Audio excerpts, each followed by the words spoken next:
I'm first. Woohoo! Hooray! Congrats on being first. Woo! D&D, D&D, D&D, D&D. Should probably post that I'm live. Just maybe.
Welcome in, Jungos! It's D&D. D&D Beyond. No, D&D. D&D Day.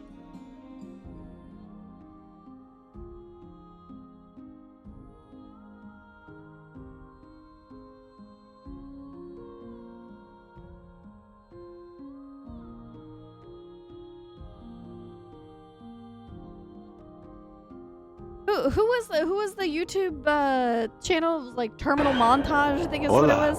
Me has atrapado. En medio, suavemente. Te traigo mi suave. Regresé de entre los muertos con música de YouTube que cumple con los derechos. Beautiful Sab, thank you.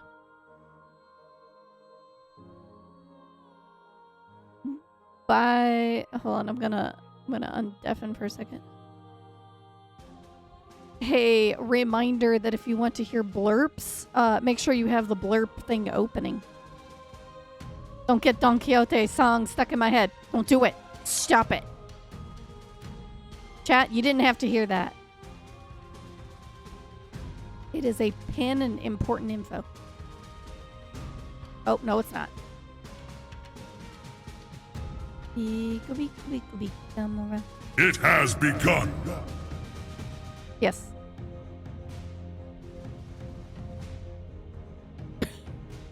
No? No, chat's only hearing me at the moment. They have no idea what you're talking about. Family Mart. No, yes it is actually. I just didn't pin it. Here. There, I pinned it now.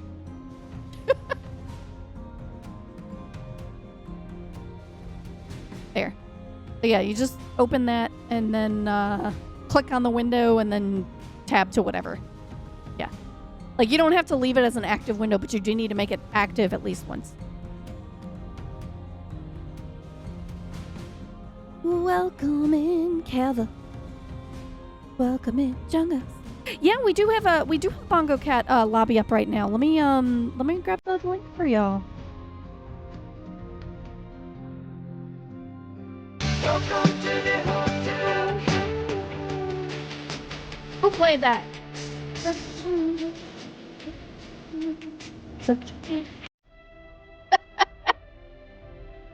Alright, hang on. Let me I needed to get the link to Bongo Cat. That's what I was doing. I was like, what was I doing? I don't remember. I almost accidentally left the lobby instead of copying the lobby. Bongo Cat lobby code. Up.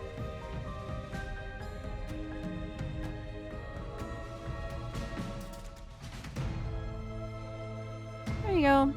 And then I will also get lurk bait up. I knew I was forgetting something. Lurk bait, lurk bait, lurk bait, lurk bait. Where are you? Lurky, lurky, lurky, lurk. There we go.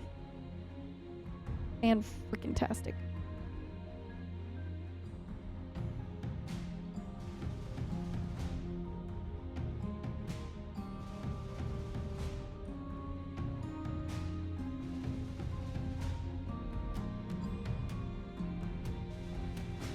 Temporary chatbot outage. I don't care.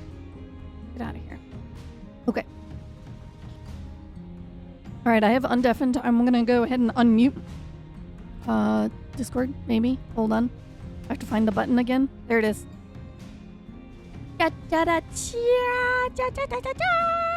Welcome back to J&G, everybody. It is session 59 of the Jake. Nice. Wait.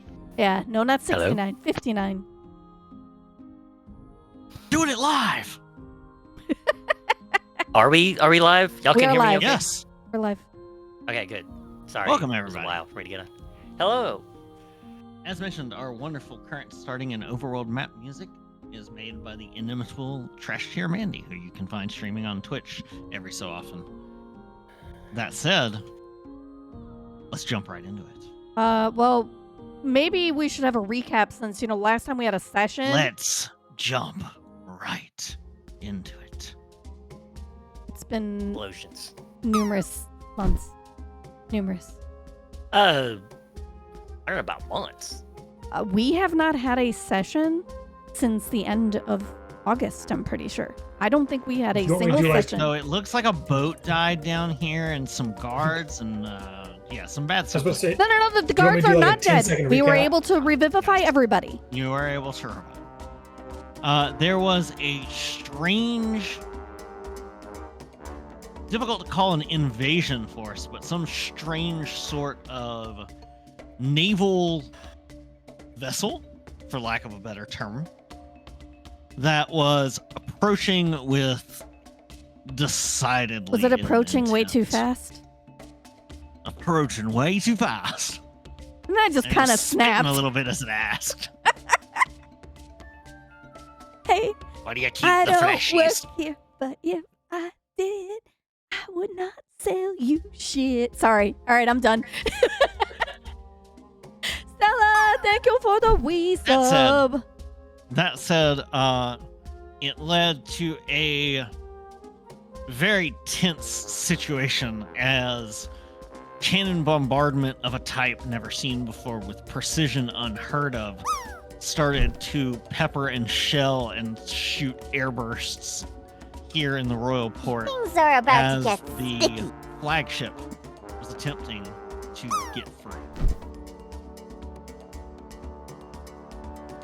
Arcady, one of Jules's former crewmates, one of those who was standing by Red 5 when what happened to her happened, Right. was here and in charge of the massive Mark II dragon cannons. Jules managed to put aside her revenge long enough to realize that she probably couldn't kill all the others if they all died here. I mean, logic. But That said, the entire crew, that may or may not be an entirely accurate and unbiased narrator's opinion. That could be me spinning things for a more entertaining view. But to find out, you'll have to go back and rewatch the VODs. That said, the VODs that exist. I wasn't even there.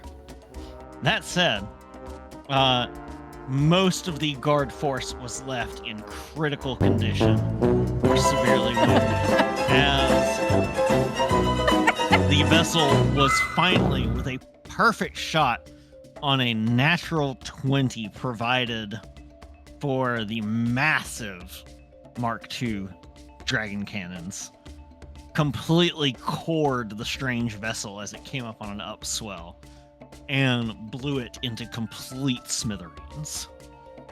Way to go, It Jolie. was not without casualties, though, as a lovely hand-painted rowboat that was in the bay was torn asunder by the massive cannon blast. And strange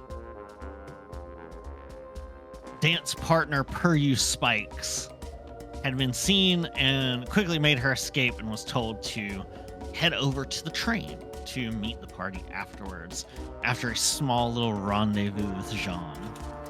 Yes. We joined the party, damaged, battered, and bruised as they headed to the train, and Puryu Spikes began to explain some things to them after they had realized that she had been targeted for assassination at the apartment that she was holed up in before all of the stuff at the docks went down.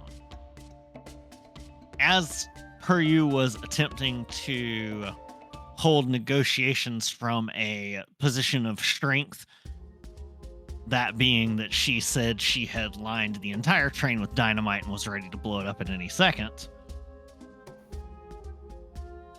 Yeah. She made a fatal mistake as she answered a question in such a way that something was triggered due to something she said, which hopefully one of the players remembers. Yeah, I don't want to say it. No, it was like just in case. It was some document, right? Like she started reading and she said something out loud. It was not something she read that set it off. I think we said omen drawn, right? No, she was careful. There was a specific phrase she said. She was careful not to use any names the entire time. However, it just sounded like did it. Say a sentence that had a word that had an identical sound, a homophone, and that triggered a magical planted explosive within her belongings that rocked the train car, slammed her up against a wall, left her dazed and stunned, and ignited the bomb she was holding. Extremely powerful bomb, the fuse on it, that she had been threatening you all with to make sure that you weren't there to kill her / jump her. And that is where we're jumping immediately into the CNET. With everyone had taken some extra damage there, I believe these are your current tokens, correct health? Yep. At the moment? Ow. Probably. As we jump right back in here as Puryu is dazed, tail hanging limply, trying to push herself up, bleeding from the ears. Looks like one of her arms is not responding as she's trying to push herself up on the other one. And amongst the ringing in your ears from the first explosion, all of you hear a slightly audible. It didn't get picked up. A slightly it was audible hissing noise. So DM, the bomb in her hand has it's like a wick bomb, like a cartoon bomb. It was basically like a pipe bomb with a fuse on it. Can I shoot the fuse? I don't think that would help. You can certainly try. Wow. You know, part of me's like, this would be fun to do, but I think this might be bad. Oh, it'll totally kill us. I just want to. Why not just throw it in a bag of holding? So I want to note that precedent is on your side. Shooting a fuse or shooting a bomb, like a bullet striking a fuse is not going to light the fuse. If you're able to hit it low enough to sever it, it would work. But what's a cold shot on something that's 2 unless you've got millimeters? incendiary bullets. I don't think I do. They're just normal bullets. Can we please not shoot the wick? So yeah, you could certainly try this.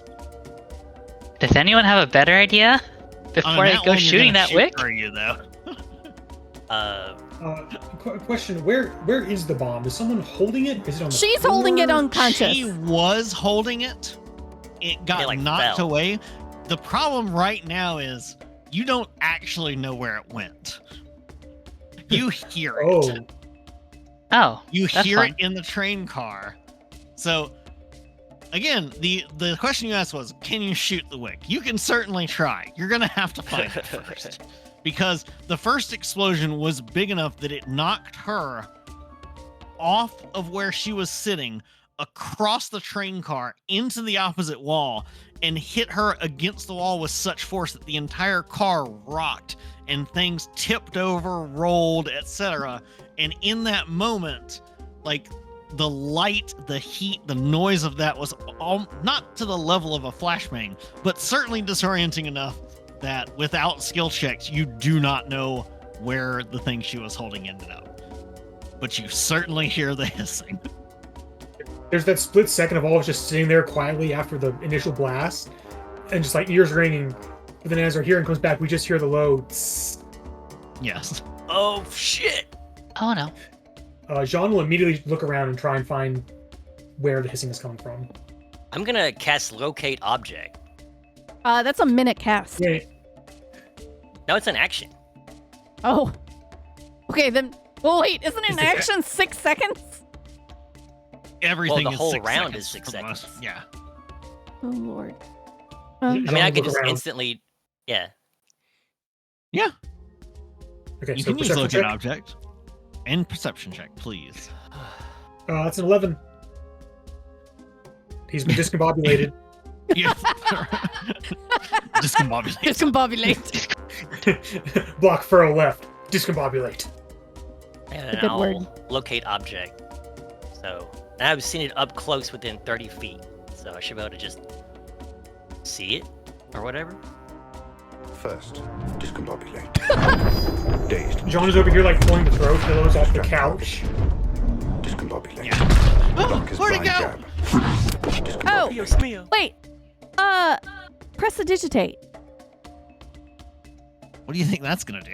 It literally, it says, fire play. You instantaneously light or snuff out a candle, torch, or small campfire. It's an explosive. It's a small little fire. Oh. Well, do I find it? With locate object, let me double check the text of the spell, because I think I'm gonna rule against prestidigitate because it's talking about a candle, a torch. It's talking about things that This is in a small general. campfire. Shoot. Let me think about this and talk myself through it and see if I disagree with myself in about 3 seconds. So, candles, torches, things like that are easy to snuff out. Like you have something that literally just poofs it. But They're it also made says to be put out. campfire, right? Yeah, it's a small Says you can campfire. snuff out a small campfire. So that sounds like what it's doing is it's localizing, taking away oxygen. It works 10 feet. And it's an Fuses are meant so that once they're lit, they should not go out. Though. Like that's the intent of a fuse is that you light it, it should never fail to burn all the way Yeah, but it's a through. pain in the ass to start a campfire. And if you can instantaneously do that with magic, why would you not be able to undo a spark? Yes, I'm leaning towards saying that prestidigitate could do it. It doesn't sit well with me that you can do that with a cantrip. That's fair. Especially known to you as long as you've seen it up close than 30 feet at least once. Sab over here like this cantrip is bullshit. Well, to be fair, No, for I'm the okay with longest it. time, I just had to like again. I had to like talk myself through it. I was like, does it Well, make sense in context? Yeah, it does. I guess. DM, like maybe on like a similar like thought, right? Would you be able to put it out with a similarly basic action, like licking your fingers and pinching it? Or would it scorch your hand because it's a magic fucking fuse? It would definitely scorch your hand for that. But if you like, so were would a able to fucking campfire if But you if tried you to were put it out able with your to, but if you hand. were able to stomp on it or sever it or something like, I think I'm. You know, I'm gonna let you have it. It was a clever idea. You came up with it quickly. I'm not gonna quibble on it. Giving it to you. So, to be fair, locate Prestidigitate object didn't does- used to have all these details. Now they've finally given us, like, concrete details on what it can and can't do. Yeah. So that's why I was like, oh, let me- Prestidigitate. I have to look up something else in regards to locate object and how a different spell interacts with it.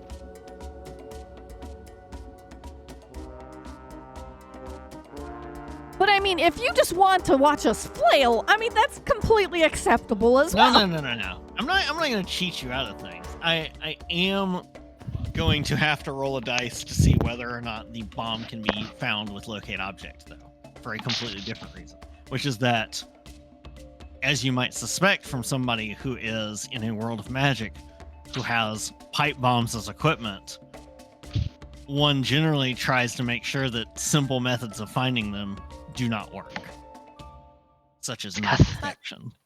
It's got some Nistel's magic aura on it. So I'm rolling it's a level 2 spell, and that's like so high. Level 3 spell. Damn it! That said, shit. I'm gonna roll it. Call evens or odds. Okay. If it's odds, it does not have non-detection. 8. It has non-detection. You cast locate object. It fizzles. You do not use your action, and your spell slot is not taken. Jean is now looking under like the stools at the bar. It's gone. It's not here, guys. Would you like to make a check? Skill check. Can I summon? We need Owlsby. Is Owlsby you gone? You want to blow up Owlsby? No, he has fucking like plus 20. He has plus 20 plus to 8 perception, and I have plus 1 investigation. So you roll a perception check. Jolene, you go to summon Owlsby. Owlsby God dang it, pops up. Owlsby's beak is covered in feathers that clearly do not match Owlsby's feathers. Uh-oh. They are a lighter, different color of feather. Owlsby. They are smaller Right feathers. And Owlsby looks at you and says, "What? I put the mental sock on the door." Owlsby? No. I mean, you said that in Draconic. Yeah. But we don't understand him. Draconic. Yeah, he can talk to me in brains. Yeah. Telepathic. Brains. Yeah. Actually, Jolene, did you tell us that it's obfuscated? Like, I can't find it after you saw her cast a spell. Okay, I've got a thing after Owlsby. I rolled 19. 19 perception Yes. check? Okay. Jolene, as you're having your moment of argument with Owlsby after Owlsby pops in. Fucking Owlsby. You trot through, you run over, you're flinging things around, and you're grabbing at things, you're looking at things, and you're like, "No, I saw it a minute ago. Okay, is it under the table?" You fling the table out of the way. Is it under these plates? Is it under this pipe bomb? Is it over here under the chair? Wait. Throws it outside. No! Wait, actually? You've got it in your hand. I have it in my hand? Yes, you have it in your hand. Okay, I'll attempt to prestidigitate it, but I'm also licking my fingers and trying to turn off the wick at the same time as casting it in case prestidigitate doesn't work. Is this going to turn one of those situations where just like we hot potato it, like and like throws to the next person? You try. Roll me a spell casting ability check, please. You're a charisma caster, so roll me a d20 plus your charisma plus proficiency. DM, are we still near the harbor? No, your train is parked. Yeah, like in right the town. over here next to that lovely tempura place still. So okay. I rolled a it's not a saving throw, right? Oh, okay. No, it's a spell casting. It's 13 plus 5 plus proficiency plus 4. So 18, 19, 20, 21, 22? Yes. Okay, 22 is high enough. You cast prestidigitation and it does resist at first, but you were able to put enough oomph into the spell that the hissing stops. You take a breath. And I just go, oh shit, I didn't think that would work. It turns back on like a trick candle. A moment later. Fuck! It re-rains. Where's the nearest water? The docks. There's not That's pretty fucking far. Are we? Wait. Are we in the dining car? You are in I believe crew it car was. at the very rear I thought of it the was- train. Yeah, it was the very last. No, you're one, right. that's Yeah, it was the last one. So there's Wait. not like a bucket of water or anything like that in there. There is not a bucket of water. You said the wick was magic, right? It relit itself. Yes. Jean will run over like, wait, hold on, hold still. He'll like look at pass it to look at the him. wick, like look at it at different angles, and he will try to cast Dispel Magic. Okay. Yeah, my third level slots are used, so I have no. I guess I this is could my cast last fourth third level level if I slot. need to. You do have to make a check against it. The DC is 15. Okay, so it's gonna be D20 plus spellcasting modifier plus proficiency. Yes. So D20 plus 8. Yeet. That's a I think 10 for the plus 8. spell magic, it might be just your ability. I forget. DC, for spell magic, it's ability using your spellcasting ability.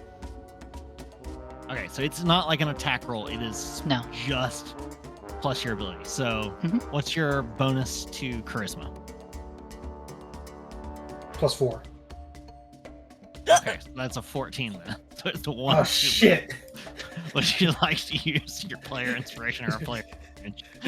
Yes, I will use a player inspiration. Okay. Reroll that. So Okay. Jean goes up to cast Dispel Magic, and he focuses on it, and it goes out, and it goes, ah, and it goes, psst, ah, and he focuses again, and it goes out. Fuck! Oh, no, It is relit. reroll I rolled worse. lower. I rolled lower on the advantage. Okay, so I've got Jean's action, Jolene's action, not Jolene's, but Juke's action. We have Jolene, and we have Jules next. Jolene, Owlsby's there, looks over, and Owlsby goes, "What? How did you take me out in the middle?" Sees what's going on, and goes, "I'm out." Send me back! Owlsby, you are supposed to be helpful. Look You to hear Jules. down Like, your Jules, you got telepathic anything link quick? as Owlsby blinks out and goes, "I know how this incident was me carrying it straight in the air and dying." No. I've seen this Damn Batman it! She like movie. snaps. Fuck. He comes back. No. No, I didn't snap him back. I'm Okay. gonna let him disappear so he doesn't get actually blown up. Okay. Joseph's like holding So- the shotgun in one hand and like looking at what's it called? Like about to cast Dimension Door with the other, being like, I'm kind of caught between the two options here. I have Dispel Magic, but I've already done my action, so. Yes. How much time is And we left don't on know this how fuse? long the fuse Oh is. fuck! Jules, you can Yeah. dimension door. Yeah. Okay, what if we grab it? We grab each other. Yeah. You dimension door us up, and then I dimension door us back down here. Okay, great point, but what if it just falls down and then hasn't blown up yet? We'll throw it. It's 500 feet. Great point, but what if it lands on a temporary stand? All That is right, not a back to the sacrifice drawing we were willing board. to Yeah. make. Anyway, I'm casting Dispel Magic on it. Give me Work. your dispel magic check. DC is still 15. Plus Cha. I'm gonna reroll that one. Oh no! Haha, Oh my 23. God. There we go. Okay. This is the worst Ow. trick candle in history. Got another. It's two. still going though. The trick is As gone, but you- it's still lit. You dispel it. The magic that keeps relighting it, and the non-detection spell, and the other spells that are on it, all shatter off of it. The wick is still lit. Oh, so it's just quick, a you normal just- dangerous look, It is pipe now, bomb. though, a normal bomb. Oh, wait, shit! That takes us to Jolene. Yeah, can I, like, lick fingers? Yes. Put it out. It burns your fingers a little bit. 1 point You of take fire 1 damage. fire damage. That was my good finger. Oh, I burnt a nail. Oh, what are you gonna do Good tonight? fingers. I'm gonna put the pipe bomb in my bag, in the bag of holding. Jules like, 'Cause I- oh, I wanted it. Well, shh, we can. I wanna figure out how it works so we can make more bombs later. Okay. Yeah. Anyways, holy shit. What? So, were there other Oh my god, bombs the she cat, lied on the car? cat. What cat? As you say the cat, you look over to Puryu. Her eyes sort of roll back in her head. She vomits a bunch of blood and then collapses into it. John. What? John runs over and it's like, do I have permission to touch you? She's unconscious. I will take So this no. permission to touch you, and he will put a hand on her head and cast lay on hands. All right. How And much he will HP are you give giving? her 15. There was no like do not resuscitate on her or anything. Yeah, we should have checked. You see her meta bracelet afterwards. Shit. Hiding that. I don't know. Must got blown off you in the blast. Sorry. Yeah, must have been on the other arm. Right. You heal her enough that her eyes flutter, an ear twitches, and Oh no, she John's standing stirs a over. bit. John's standing over her, like super close, like a pretty boy knight that just like saved her. Oh no. As a hand in her hand. She looks up. Pulling her up. Her eyes lock onto yours as you've got your hand right on top of her head.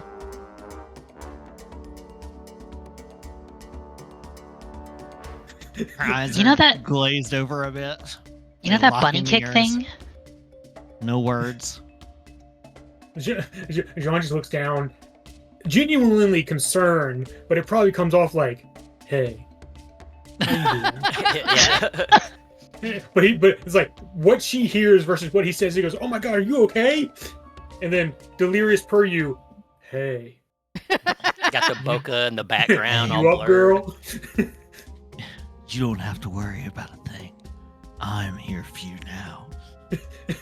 I won't let Slow anything motion, like bad happen hand to you caresses the anymore. cheek. Can we get some careless whisper in here too? John's the broken glass in one of the windows lets in just enough of a draft to just barely ruffle John's clothes and hair. The lighting's perfect, so it makes him look a little bit rugged. He's all scratched up from the battle beforehand. The one sexy like streak of blood down the temple. He's like, it's pretty boy, but can clearly take care of himself. Pretty boy, not afraid to get dirty. One corner of her muzzle sort of tweaks upwards in a bemused smile. And she looks at you and she says,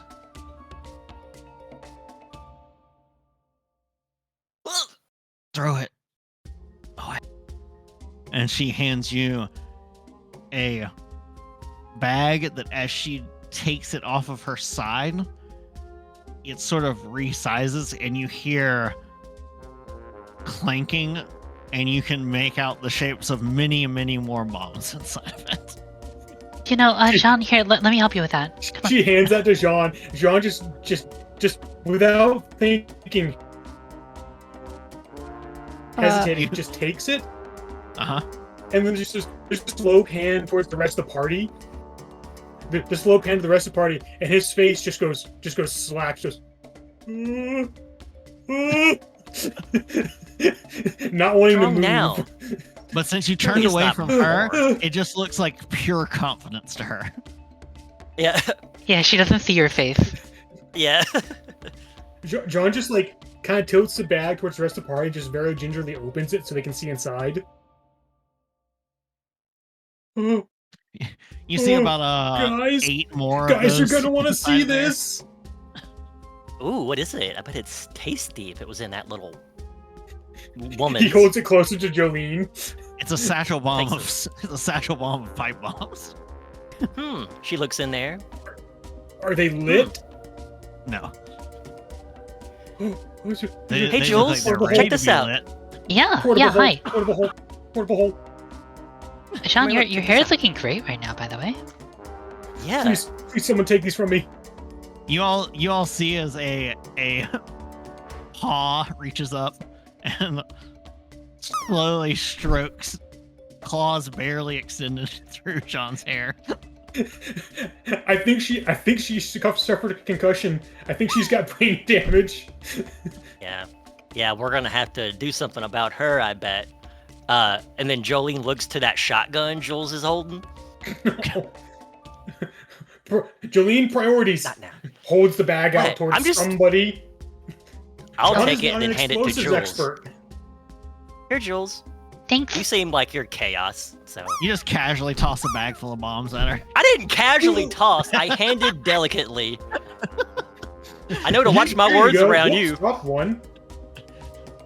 Here, let me light that for you. Oh, fuck! Hey, Jules, heads up! You need a light?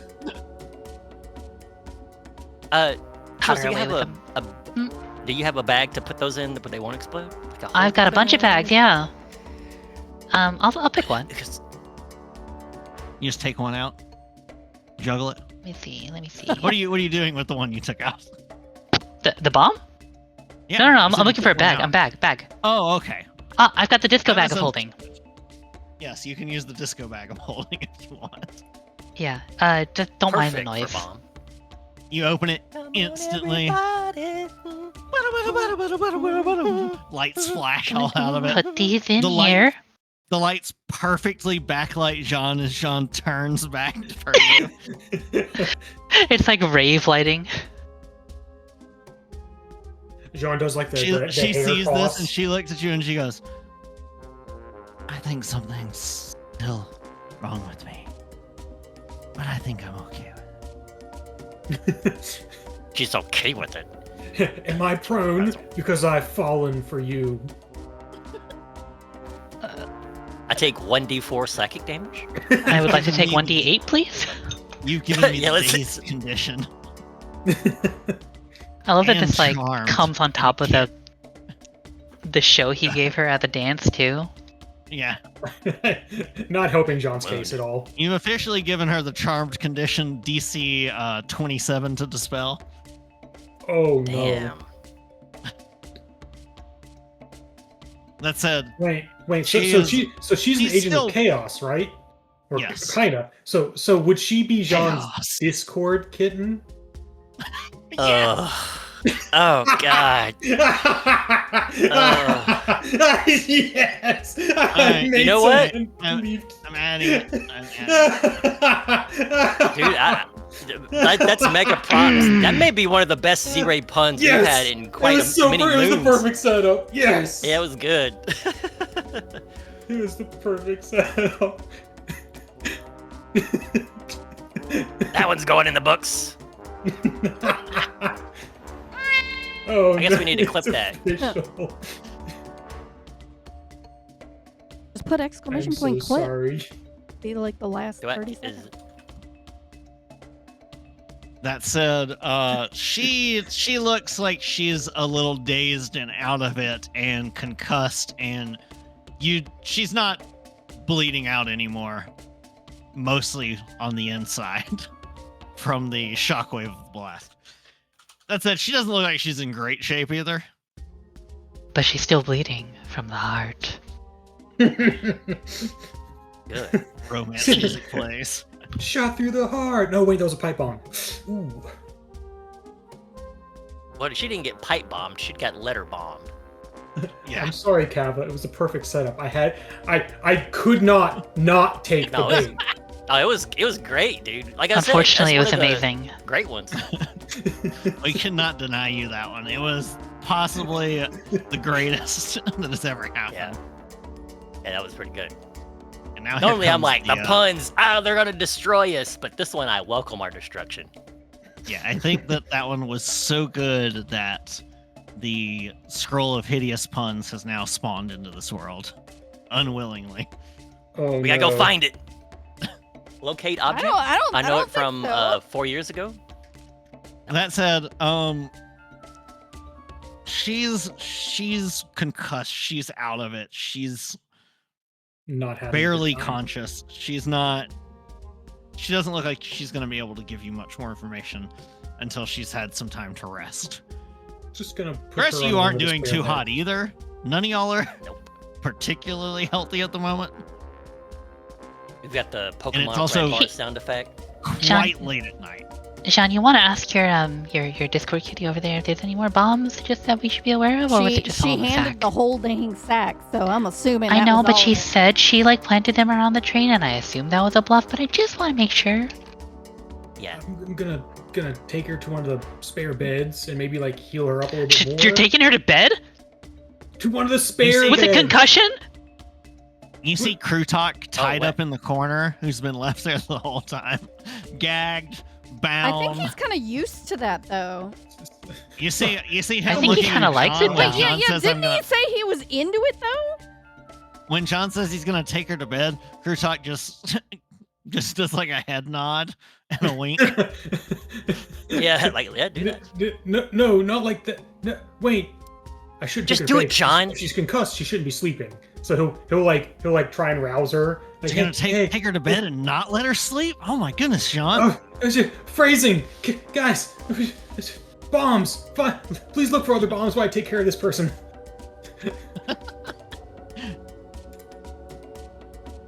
What other spells? You managed to like wounds. You like smack her a few times. I don't smack her. I just tap both sides of her face gently. Yeah, you smack her a few times. Hitting a person with a concussion can kill them. I will cure wounds at second I'm level. not expecting you're like backhanding her with your metal gauntlets on. It's a gentle you like tippy do like taps. the cheek pats. Like Yeah. you're not gonna keep somebody awake by like gingerly touching them with a finger. I will cure What if wounds at second level. He'll start like that, like gently caressing her, and be like, "Jean, that's not doing anything." So that's You gotta go rougher. 48. Yeah, make her squeal a little bit. I Oh mean, my god. you know what I mean. She gets 26 health back. Second level Make cure her meow. wounds. You hear a Ooh, 2 an 8s. awful sort of schwunk kind of noise as her dislocated arm Ooh. back into the socket. Ooh. Oh yeah, that's right. Her arm That- was dislocated. That wakes her ass up. Let me Do tell we just hear like a squelch sound and then her screaming? Yes.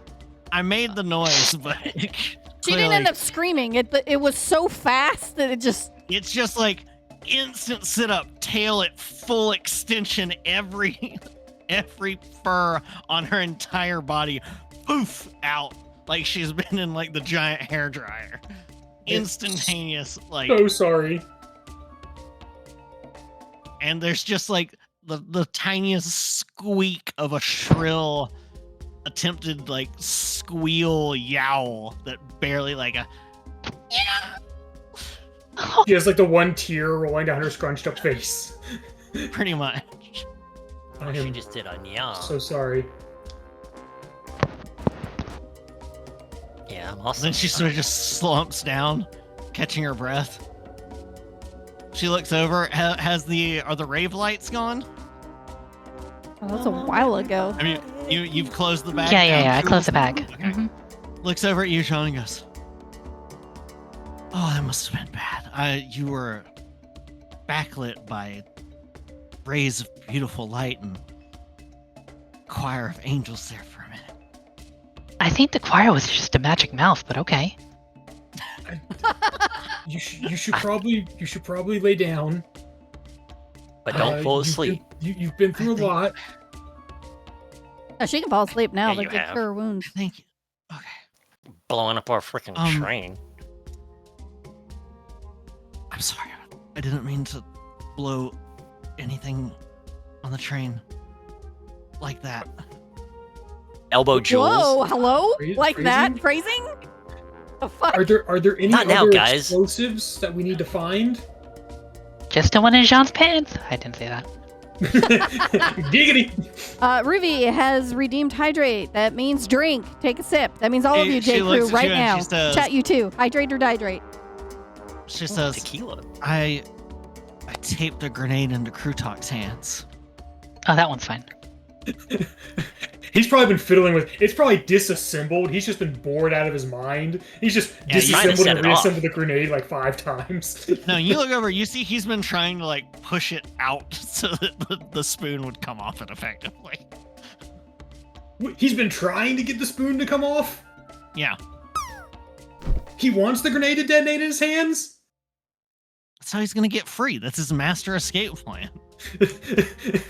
John would just point over his shoulder at Krutak and just yell, "Stop him!" Jules kind of looks at Krutak and goes, "No, Krutak starts inchworming.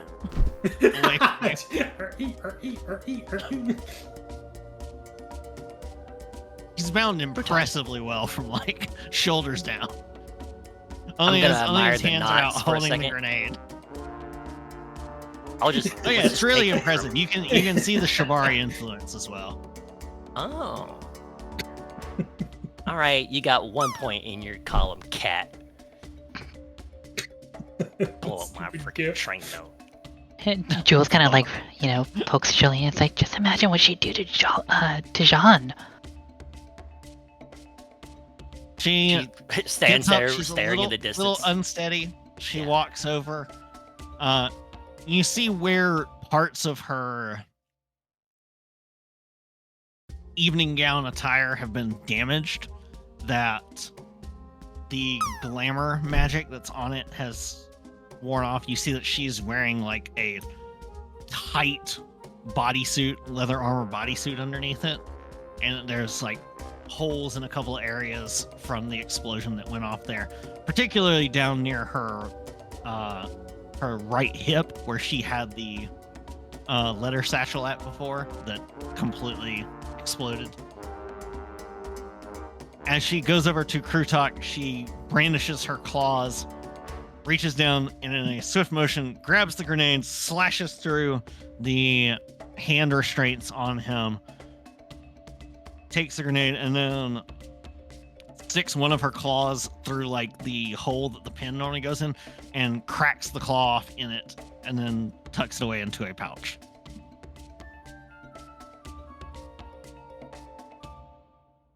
Mm-hmm.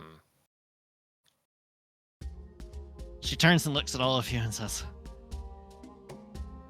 I believe I owe you some answers, but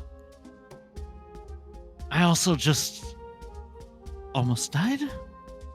So if you would point me to wherever I can take a quick break.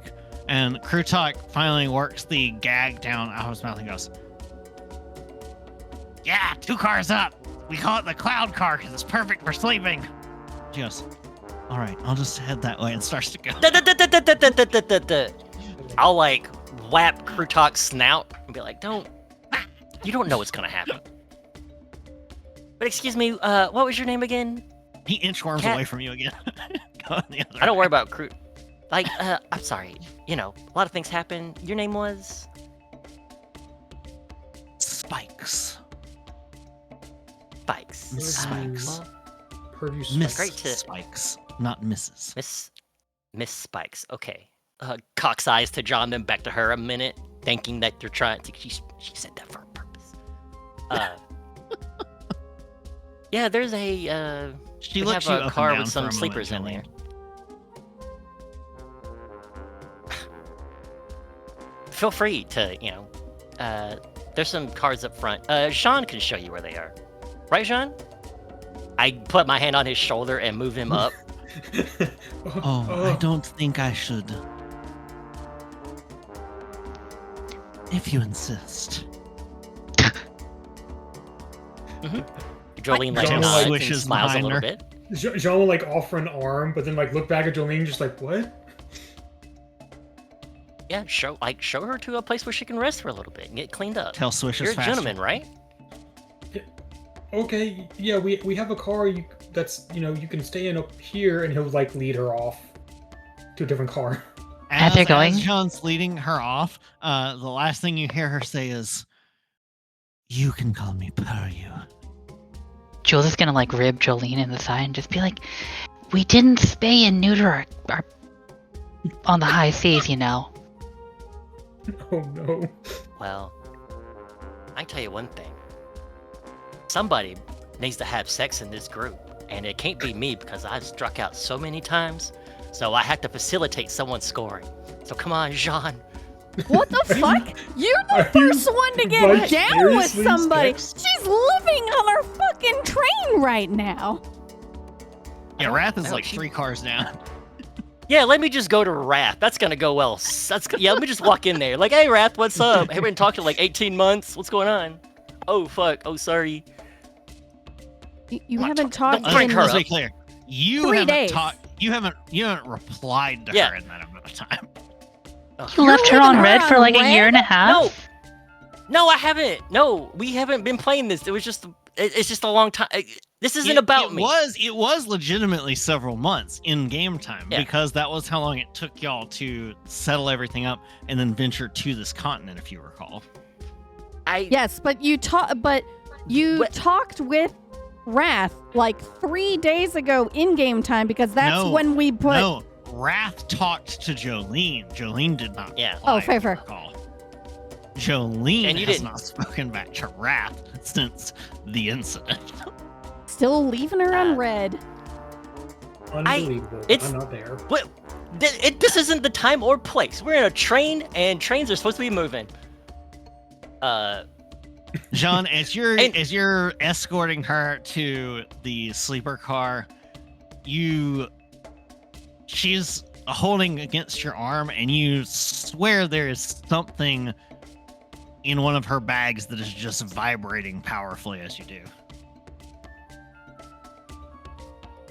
Not gonna touch that with a 10-foot pole. Doesn't have to be that long. Dang. Is there a noise? How familiar are you with Tabaxi? Jean would not be familiar with Tabaxi. Oh, Jean. He doesn't know. He's gonna get. He feels her vibrating and it's like, oh my god, another bomb. Yeah. I was literally about to have him ask, is there something's going on? Is there another bomb? Her ears like go up, eyes wide, confused, looks at you and goes, "What do you mean?" I heard. Did you hear something? Something was vibrating, and there might have been a noise. Her ears flatten fully on her head when you say that, and she stops clinging quite so tightly to your arm, and the vibrating lessens in intensity. Her tail tucks under her legs. What? I didn't mean that as like an insult. Jean genuinely does not know. She did not take it as an insult. She's embarrassed. She didn't realize she was doing it. Okay. Yeah. Okay. She goes, "He's over there motorboating." "Don't worry, I'll make sure to." And she makes a show of reaching into her bag and then goes, "There, I've diffused it. Don't worry." Oh, okay. Ooh. The rooms in this car are kind of sparse, a little Spartan. But there's a room at the front of the car that's actually a lot nicer that no one uses that we just kind of use for storage. But it's all crates just right inside the door. So give me a second, I can clear it out. It's a lot nicer than the other rooms. She follows along with you and she says, "How sweet." Oh no. Oh gosh. I wonder if he has a rubber. Wait, can a half elf get a Tabaxi pregnant? Look, I'm a paladin. I've got blessing of protection. Yeah. Oh, so he could just leave in all he wants. Is what that means. First off, Blessing of Protection is a WoW paladin spell. You have protection, don't you? Of course. I carry a longsword with me at all times. At all times. Yeah. Do you like my shield? And this armor's pretty spiffy. No, he'll be okay. And we don't use it, Cavill. What are you talking about? I don't know a paladin that won't bubble at a moment's notice. Well, that's divine shield, but same thing. Yeah, you get brought. You take her forward. You take her to a place, and she says, "Are you sure that I'll be safe here, though?" When you finally like start clearing it away.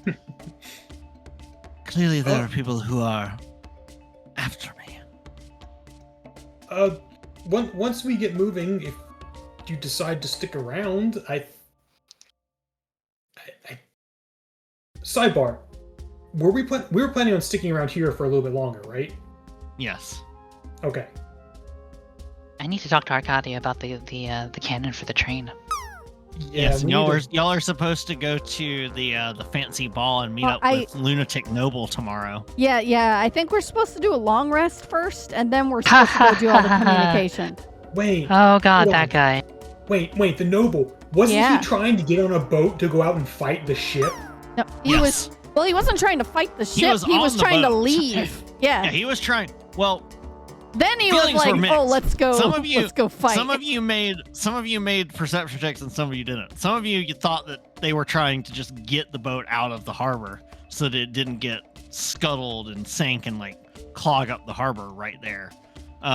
Others of you who made higher perception checks saw that as you managed to take out the boat, he was spitting mad that he didn't get to fight and was fighting them, still trying to get the cannons to shoot again. So he was trying to fight to get to the boat to fight it. All of his guards and everyone else were trying to get him away from the boat. Yes. Mm-hmm. He wanted to suplex that boat. You know, is Arcadia gonna have a job anymore if he fired the shot? We'll find out. Took away his moment. He could have beat them all. Actually, he probably would have turned into some machine life form. Significant debt now, though. You did spare his life, and you know that, amongst other things, he at least honors that sort of thing. He was never somebody who didn't pay on his gambling debts. Well, he also needed help to actually fire the cannon because his arm got fucked up. Yeah. That said, Jean, her use not making physical contact with you, but she is sort of...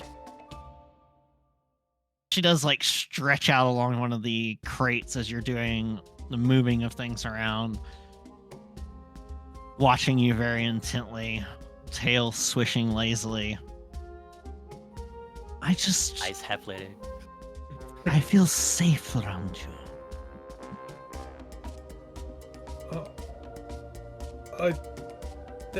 That's good. I try to, protect people, and I protect my friends and my crew. She makes a check.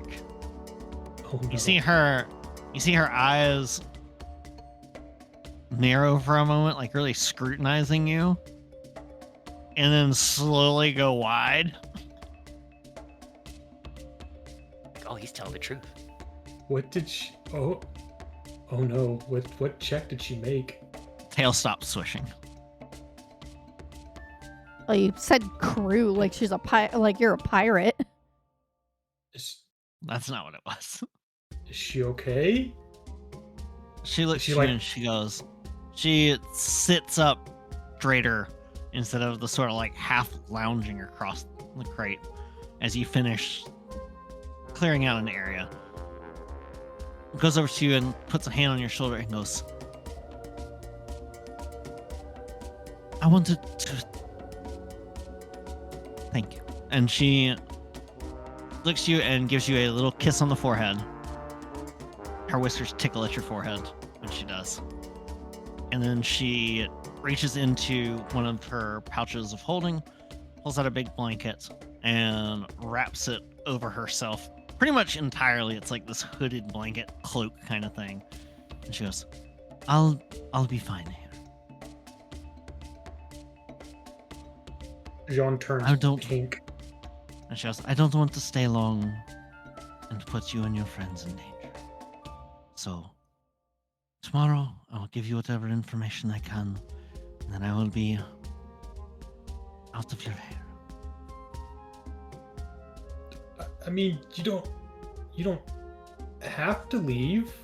You said you were running from a bunch of other people, right? Yes. And you've seen what they're capable of. I mean, maybe we can run away from people together. We've been through a lot, and generally I found it's better to be part of a group than try and do things solo, because if I tried some of the stuff we did as by myself, I wouldn't have made it very far at all. But she actually open mouth laughs a bit at that when you put it in that term, in that phrasing, and she looks at you and she shakes her head and she just says, "You are a wonder, aren't you?"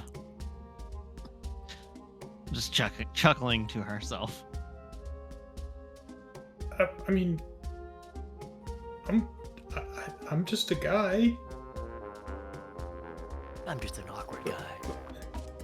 But just a little guy trying to make. We're just normal men. What do you mean? We're just innocent men. But John's like, well, you can stay here, and if you want to stay longer, I mean, I can't imagine, we wouldn't kick you out. Crew talk, mate. She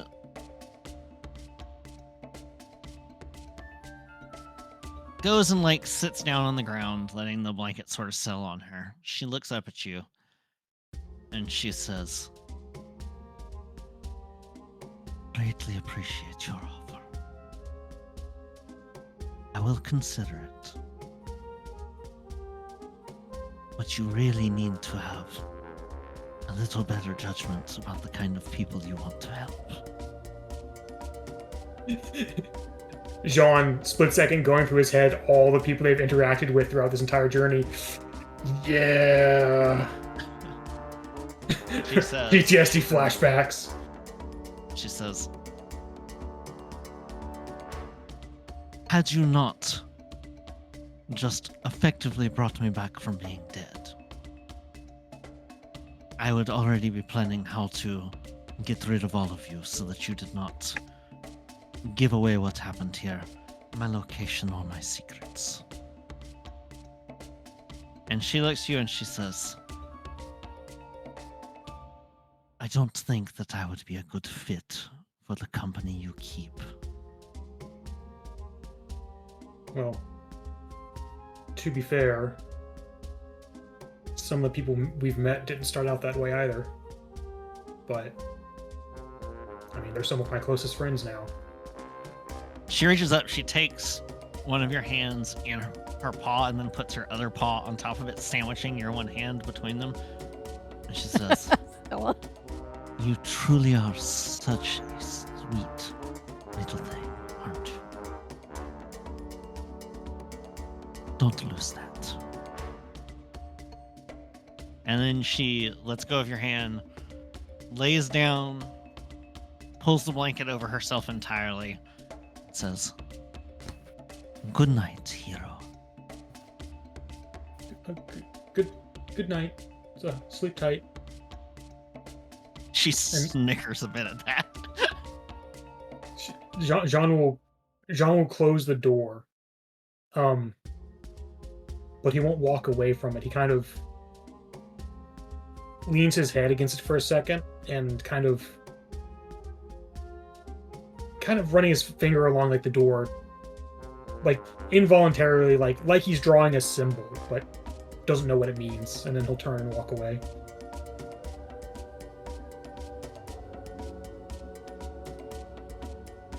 You head out, close the storage compartment. You rejoin everyone else. And Jolene's like, take your bets. Fumble or get. Which one? Easy money. Crew talk, you want in on this action? Get. I believe in John. when we see him come back, we look, and Jolene like takes the money and like slides it back into her Piece of shit. Anyways, Jean closes the door, turns around, and looks at everyone. Like, oh, hi. Hey, Jean. John, you immediately all of you immediately smell Peryu's perfume all over Sean. Sniff, sniff, sniff, sniff, sniff. I'm gonna open a window. Yeah, It's not smells that like bad. cat. Do you smell cat piss all of a sudden? Gosh, it sure does. No, it just makes me think of how I just lost 10 gold betting on Sean. Betting? Betting on what? Nothing. Don't worry about it. Anyways, Does it smell like lavender in here? a little bit of vanilla too, really. Huh. Sniff, sniff, sniff. Sandalwood to you. Oh, also, John, as soon as you open the door from the other compartment, Krutok inchworms past you into that compartment. I would have Should we just let him go? Oh, Yeah, but you I would have let nobody him. mentioned anything. Yes. I thought we were gonna switch back to us so we could do some. But, Oh, yeah. I'm sorry. Okay. Yeah, we would have. I'll jump I wouldn't back just. to y'all. I wouldn't If you have just anything sit you want there to and do in us. the interim, I can do that. Yeah, no, we'll let Krutok out and start like fixing up the train because I figure it's a mess in here. Like Yeah, at least this yeah. compartment. Putting furniture back in place. Yeah, then we get Some the of the beds. chairs. Mending the scorch marks and stuff. Mm-hmm. I'm gonna You're just actually, With like, the train. as they're cleaning, I'm gonna, like, kind of chat with the other two and just be like, can someone explain what's going on with Sean? Like, why is he so... Mm-hmm. I'm not It doesn't- sure it doesn't- I it doesn't seem understand the like question. him. Oh, But, we like, well, we literally this is all the same night from the masquerade. yeah. He was Mr. Suavemente at Yeah. the masquerade. Yeah, he was Mr. Suavemente. Oh, now I get that gift from earlier you posted, Sab. Yeah. Suavemente.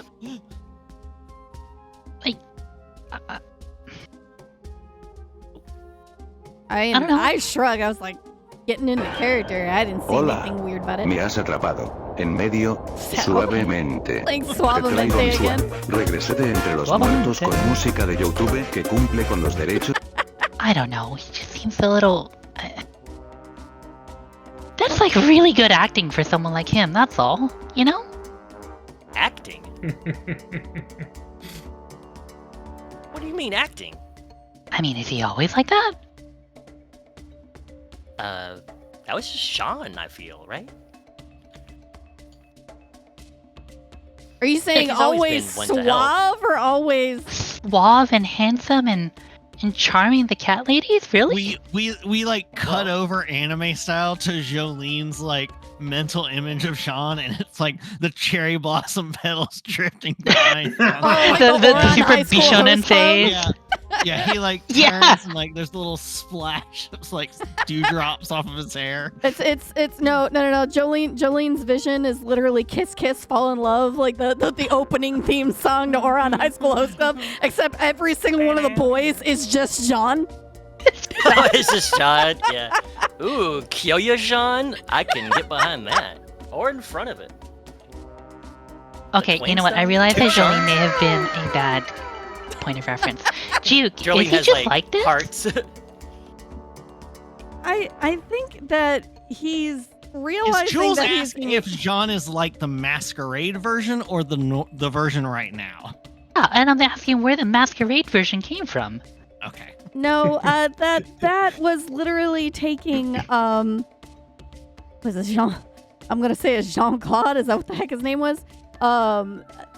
Taking his words to heart and trying to embody who he wants to be. Maybe. He probably read it from a book or something. Yeah. I'm just gonna say, like, just for sake of argument, like, when someone wants to be someone else, it's pretty fucking hard to be someone that isn't you. And he just pulls it off like that? Did no one find that weird? I mean, we're at that that point where we're like, well, there's a lot of memories we're missing here, so maybe there's a side to Jean we legitimately do not remember. Yeah, maybe there is. Oh, yeah. I just want to remind you that there are people who can just change who they are at the drop of a hat. Yeah, it's kind of cool, honestly. Little jelly. Can I? She's like God. kneading her like temples right now. I was like, honestly, kind of cool. The thing that's okay. I need. Go ahead. I need to insight check Jules to see if she's like trying to infer something. Yeah. Yeah. Or if she's just. I don't know. Do I have? I just want to see if she's being set the real. DC. Go ahead and roll. It does remind me that the way that Jules is talking about it, where she's like, he just turned the smooth on and off like a kitchen sink. Like, it reminds me of a specific scene from one of my favorite webcomics, Dr. McNinja, where there's a panel of him just turning around and punching Dracula right in the face. Yeah. And then the next panel is him turning around and just flat out sprinting away for his life with the most panicked expression on his face. And the alt text was, he just turns that badass off like a hose.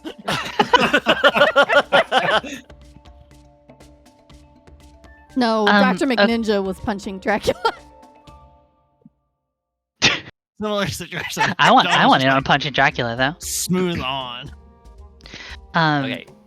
So to your roll, do you get the feeling that Jolene, that Jules is implying something, but you also get the feeling that Jules is implying something like a lot of the time. She is heavy on implying stuff. The implications. The implications. Jules, Yeah. can I ask you a favor? Yeah. Be straight with me. What's going on? I'm not straight. Oh, I mean, that was clear. Yeah, I walked in that one. Well, you can't be. And she like fluffs her hair. I'm like, well, duh, when you look at me. Don't you fucking You know, I instantly became about Jolene's narcissism. No, you ain't flipping this on me now. No, not me. Like a hose. I'm not a hoe. Okay, now I don't even care. I'm just cleaning up. I'm just cleaning up the thing. I don't care. Whatever, Jules, when you're cryptic bullshit. I just don't want to be wrong. Wrong about That's what? all. I don't know. Like, I don't know him that well. It's only been a few months. And like, he's usually like all fumbly and like all like, you know, super duper nice guy. And then when he just suddenly swaps, I'm like, I don't know which one was the real Sean. Well, I didn't even think Sean could act. I mean, when Sean gets a mission, like, he takes it to heart. Like, has a total change of character? I mean... Well, he was just playing a part, right? I don't know. I played a part with that freaky prince guy earlier, and I fucked it. Oh, what? And you did what? I'm sorry, what? You cut out. You cut out big time. So all we said is, I fuck it. And I was like, I'm sorry, what? I fucked it up. I was terrible. Because when I try to be someone I'm not, I fuck it up. I mean, you saw him just now. He was turning red as a strawberry, as they say. Just a minute ago. He can't keep it on all the time. I'll hold the hand up. Point of order, Jules. Mm-hmm. I don't think you're always yourself either. If we're really thinking about it. Remember when you were with RK around the gun battery? Yeah. It was like you were someone else as well. I didn't want to bring anything up because, well, we all have our own things, but and I'm not like sticking up for John anyway. If he's because I didn't notice, but I've become befuddled. Kelly's clearly like nervous. But I Is this your way of trying to say? You say something now. Yeah. Is this your way of trying to say, Jules, you're scary when you're angry? No. Girl, you came at him like a spider monkey. Yeah, she becomes like a Yami Jules, like Millennium Ring puzzle. I mean, spirit, not the puzzle, you know. Oh, as a heads up, Kintsugi just gave Jules a player advantage for the implication. Because of the implication. What does this imply? Thank you, Kintsugi. She's like fiddling with like the edge of her skirt, and she's like, yeah, I don't know. And look, we don't have to figure it out right now, okay? She like, while she put her hand up at first to like pause the scene, she then like turns it and kind of offers her palm to Jules. And it's just like, I like you, Jules. I like Jean. I like Juke. I'm okay with crew talk. I like That's this. really I'm nice. okay with crew talk. I give him a thumbs up.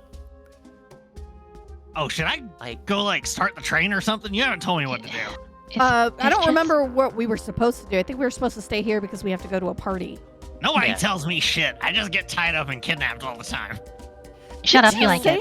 I was like, didn't you say you were into it? Hey, that's neither here nor there. Yeah, it's still okay. Because if you don't, we can try to make sure that it happens less often, if you prefer. He reaches up to go scratch at his really badly done wig and goes, "Oh fuck, I'm bald. She emboldened me." I think you look quite nice. Yeah, please don't kill guests on our. Although, if train. you did want to stab her a few times for me. No. I can't be a bald gnome. Nobody will take me seriously. Wait, you're a gnome? Crew talk, the obvious goblin. I was about to say, I was like, what? Crew talk, why don't you go rest? Because you took a lot of hits, and XQ3 or whatever his name was saved you from that first blast. So, like, make sure you're okay and go rest up, okay? Your hired therapist pokes his head in and goes, "I would have been more helpful, but I'm on my mandatory break." No, it's okay. The labor union. Labor laws are important. Yeah. Very true. I mean, that's just how it is. He's sipping from a giant mug. As he sips it, it just like pours down over the wood components of his warforged body. But Jolene, I just wanted to say before we get too off topic, tonight was a night where a lot of people were very different from who they are, and I was really scared. I just got used to who all of you are, and I don't want you guys changing on me. Well, unfortunately, I'm not. I'm pretty much me at all times, no matter what. And you know what Juke's about? Chaos. I mean, look at her.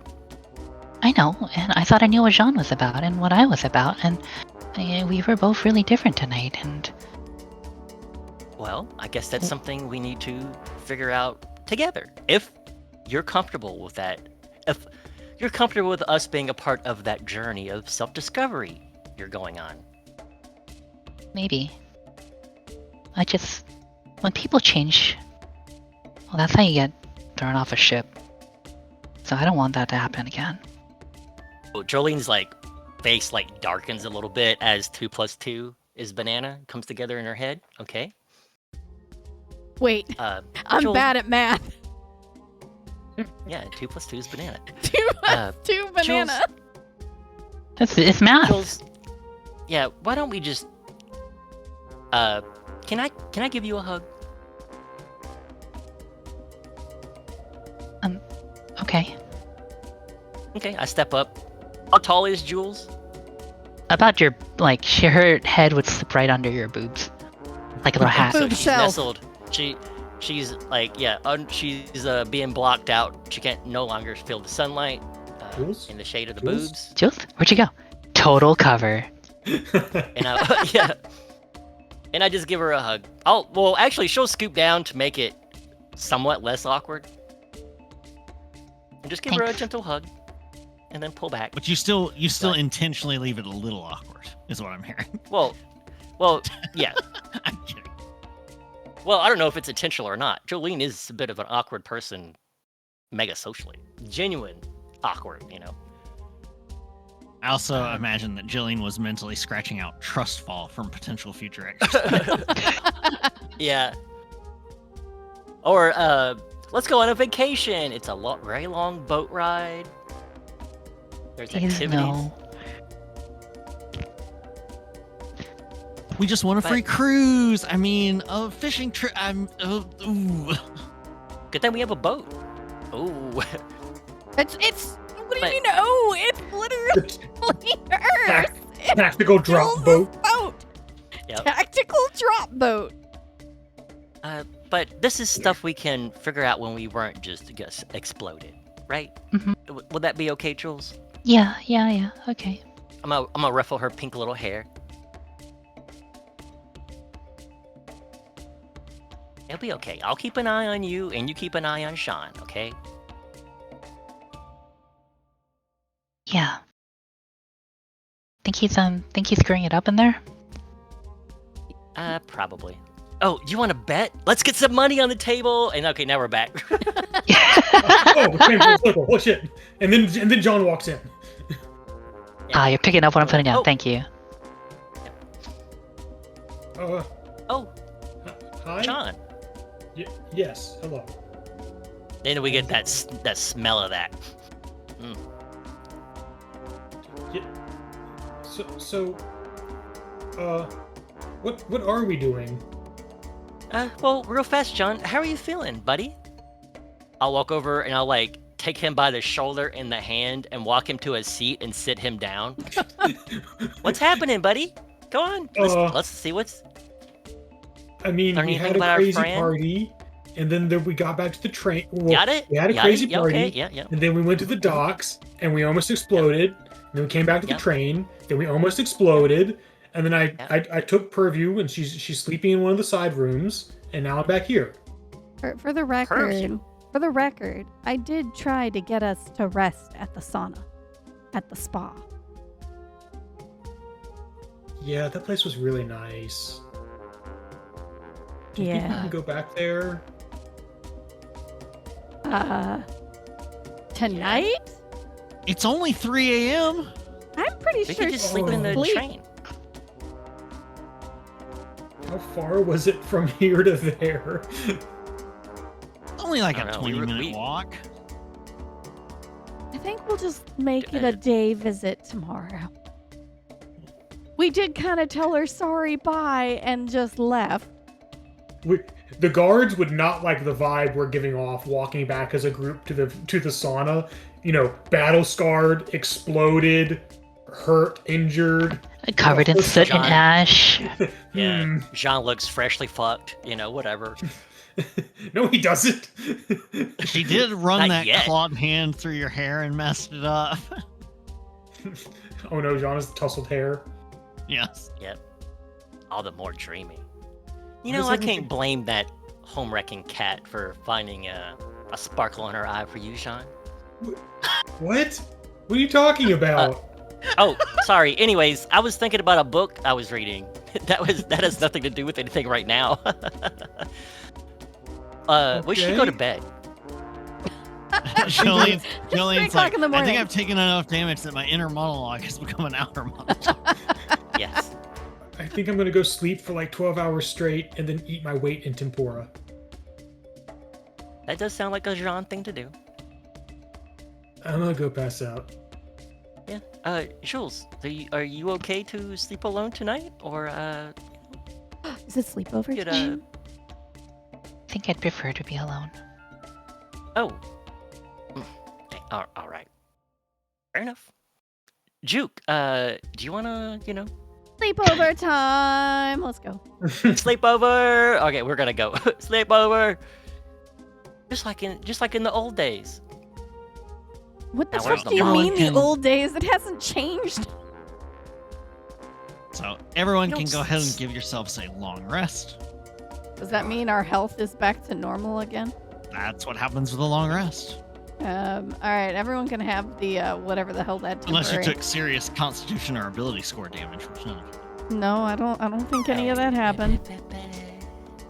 So Dawn is gonna pass, correct? Yeah. Okay, so I need to roll to recharge. Yeah, it was like 3 a.m. when y'all go to bed, so long rest. I just want to make sure y'all are waking up around noon. John is the sleep of the dead. Everyone he can is have out. what is it? Heroic inspiration for allies? What is it? Play a song with a musical instrument that you have proficiency with and give heroic inspiration to up to 4 allies who hear the song. Thank you.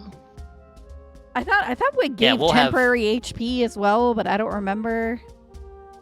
I don't know where this. There's a party inventory tab now. Long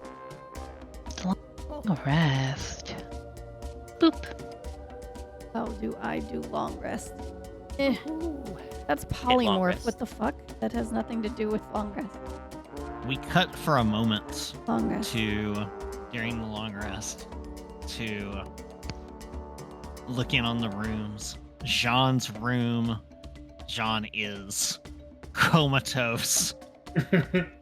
Halfway did John even clothes. manage to get the? Yeah, did John even get the? He got the breastplate off, and like both of his gauntlets, and one of his like shoes, like his greaves, and is just that the other foot is just dangling out of the bed. He is out. Honk shoeing. He partied, ran to the docks, had a throwdown fight with a evil organic ship. Ran back to the train. That whole happened. He is out like a light. I do have to do one more thing. Jean did notice that Jean's mask may or may not have noticed, but Jean does not have his mask when he goes to bed. We cut in on like a little quick vignette of Puryu, who is curled up in a ball, and clutched between her hands is the mask she pickpocketed off of Jean. Wait, the mask you wore at the party? Yes. She pickpocketed it off of you when she was touching you earlier. Oh, my heart. Oh, why did you do this to me? Jolene and Juke in your room doing your hair and your nails and things, I assume. Oh. Girls wait, it's have bolstering performance. After a long or short rest, give a performance when you do up to 6 allies, which can include yourself, within 30 feet of yourself, gain temporary HP equal to your character level plus the modifier of the ability you increase with this feat. What is your modifier, Juke? Charisma? So it's plus what? 5. Okay, so that would be all of you get 14 temp HP on top of your max HP. Hooray. 14 temp. So Nice. Juke and Jolene, we cut to the two of you sleepily brushing out your hair. Juke probably showing Jolene how to style her shorter hair a little better again. Yeah. No, I you just need to can't do get this it way. right. Like you take the brush, and in the back, you're going to roll it inwards. For the front, it's outwards. Juke is in the world's largest centaur snuggie. Does it have the butt flap? Yes. Gross. We cut to Jules's room. Jules is tossing and turning a little bit. It's got writing all over the wall as she's having a psychotic break. I hope not. She is having a rough night. Krutok up at the engine car is looking into a grimy mirror and rubbing coal dust on the top of his head and keeps doing different things trying to make it look like stubble. DM, do you want me to share the thing I asked you about, or? That's up to you. Sure. So when Jules is in her room before she goes to bed, she does kind of like sit up on her bed, take a coin and press it between her palms and cast a spell to speak with her patron. Oh shit. she's up to something. Let's go. Kind of like Yo, what up, blood? holds a coin tight in one hand and. Are you there? I'm ever present. I just have one question tonight. Please, tell me. What the fuck is wrong with me? There's a brief pause. My And the voice, normally it sounds like it comes from all around. Instead, it's this cadence to it that the way it resonates in your mind feels like somebody with their hands on your shoulder and sort of leaning down to just talk into one ear. All the things that you have not yet righted. But you have the power to right those wrongs. And you could have more. You ask for so little.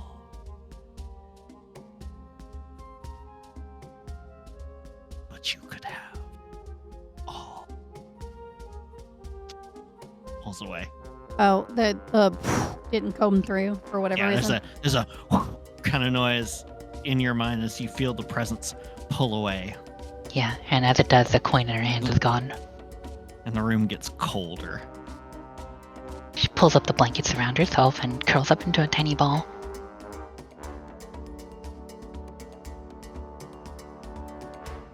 She doesn't get much sleep that night.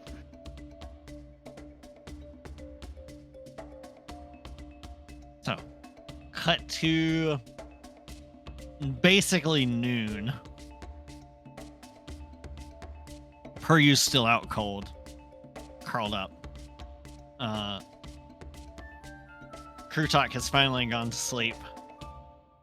Twitchy time.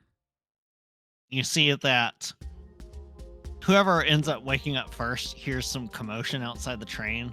You see that your therapist Warforged, the giant cube man, is out there and is being clambered upon by the local children, and every so often will grab one and just send them like 20 feet straight up in the air. Oh, shit. And then catch them by the collar as they come down.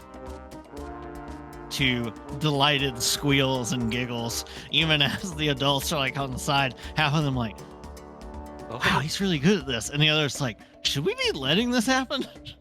Would anyone like to look up cervical dislocation right now? Right? Like the arms that's a are future problem. He's clearly going with the momentum to lessen it. It's not the Spider-Man Gwen Stacy grab. Yeah, ouch. I see that as I'm drinking a coffee just out the window, and then I slowly close the blinds so I don't see it. It's like if I'm not aware of it, it's not my liability. Yep. I don't know if our insurance will cover this. But in this morning, before people get up, I would get up because Jolene's gonna try to like connect to the train like she has before to make sure it's okay, because it's got like a living energy source. So I just want to check in and make sure it's not upset and it's gonna blow up on us. Hey, train. How you doing? It's your girl, Jolene. Yeah, so you might have heard some stuff last night. Yeah, that was some homewrecking cat. Is that how you actually say it? Oh, no. I just want to, because can I speak to it, or do I just understand its feelings? So you can sort of inhabit the train. The train does not have a consciousness. It is not aware. But you have the ability to effectively enter into it the same way that one would possess a golem or an animated object. Like it's a weird magic thing. So it doesn't like have language. It doesn't have its own. It shouldn't have its own thoughts and feelings. When you sort of go into it, you've noticed that there is some sort of like weirdness to the train because of the bizarro power source that Krutok ended up installing, the one that y'all found that gave off bizarre radiant damage. Yep. And some creepy dead dwarf like was smiling at us as we took it away. Yes. So there's like as you've over the several months, like there's something brewing there. And give me I'm gonna call this an insight check. Give me an insight check, please. Insight check the train. I'm gonna combo it. Okay. Wait. Combo. No, you combo. Combo it with an Arcana check, but you absolutely miserably failed the insight check. I'm gonna use my inspiration for okay, heroic inspiration. Yeah. Okay. Oh, dude, it was on a 17 for a second. Okay, well, I got that. Brutal. And an Arcana. Nice. Something's weird with it. Your insight check, like, you can't figure out in any way what. With your Arcana check, you're able to narrow down, like, it has to do with the power core, the power source. And you think you could get more understanding from it if you were able to, like, examine it directly. But you know that is not even remotely safe. Yeah. At the same time, as you're sitting here, you're going through like, okay, what kind of spells or anything? I can redo my spells. Going through options and things, there's a handful of possibilities that come to mind, and I think on a 21, you're torn between several ideas and possibilities, and you can't really narrow them down any further. But you're like, it almost feels like there is some sort of presence on the train, and not just from the cloud car. But you think that on that high of a Arcana check, while you can't determine what's going on with the train, you can determine that you believe it's something to do specifically with the core of the train and its interaction with the cloud car, and whatever happened with that painting that's got jelly and the dragon egg in it. Yeah. But it doesn't seem it's angry or any, like, it doesn't have like a negative shift to it because a bunch of explosions doesn't have any went off. Sort of, like, you can't, or just none again, of that. with your insight check, you can't get, it's wholly alien. Like, there's something there. There's some spark of some sort of presence, but I just can't grab it yet. Read it in any meaningful way. Okay. Like, it doesn't feel like anything other than there's something. You don't get any sort of intent off of it. Okay. One way or the well, other. then I'll go into the car that was all beat up, and I'm gonna go back to make sure it's gonna get repaired. So I'll go work on that for a little bit. Okay, perfect. So Jolene was the first to get up. As you all start to slowly rouse for the day, is there anything in particular that people are wanting to do other than sort of shuffle off, get food, come back before we talk to Puryu? I'd like to also make sure that Jules is okay. Yeah. I do my daily routine of I play something. Generally, it's something. Eagles. Generally, something very just kind of gentle, lighthearted, something that isn't heavy first thing in the morning. You know what I mean? Something like, I don't know, something lo-fi or something. I don't know. Oh, you're not doing Motley Crue's Kickstart My Heart? No. Wow! Yeah. That would be terrible to wake people up to. It'd be effective though. It would. So keep that one in the pocket for later. That's alarm clock. Yeah. That's alarm clock, Juke. Yeah. She's like, I am not normally the first person up. This is not okay. Now you must be up now. Yep. You're my riff. It affects a total of 6 people. So if what in the world's her name? You extra temp HP? Yeah, I can. Nice. And then I guess Brutok would be the other individual on the parade, because I don't think we haven't seen It doesn't work on. It doesn't. Oh yeah, Wrath's not on the train right now. Yeah. She spends her time back and forth. Yeah.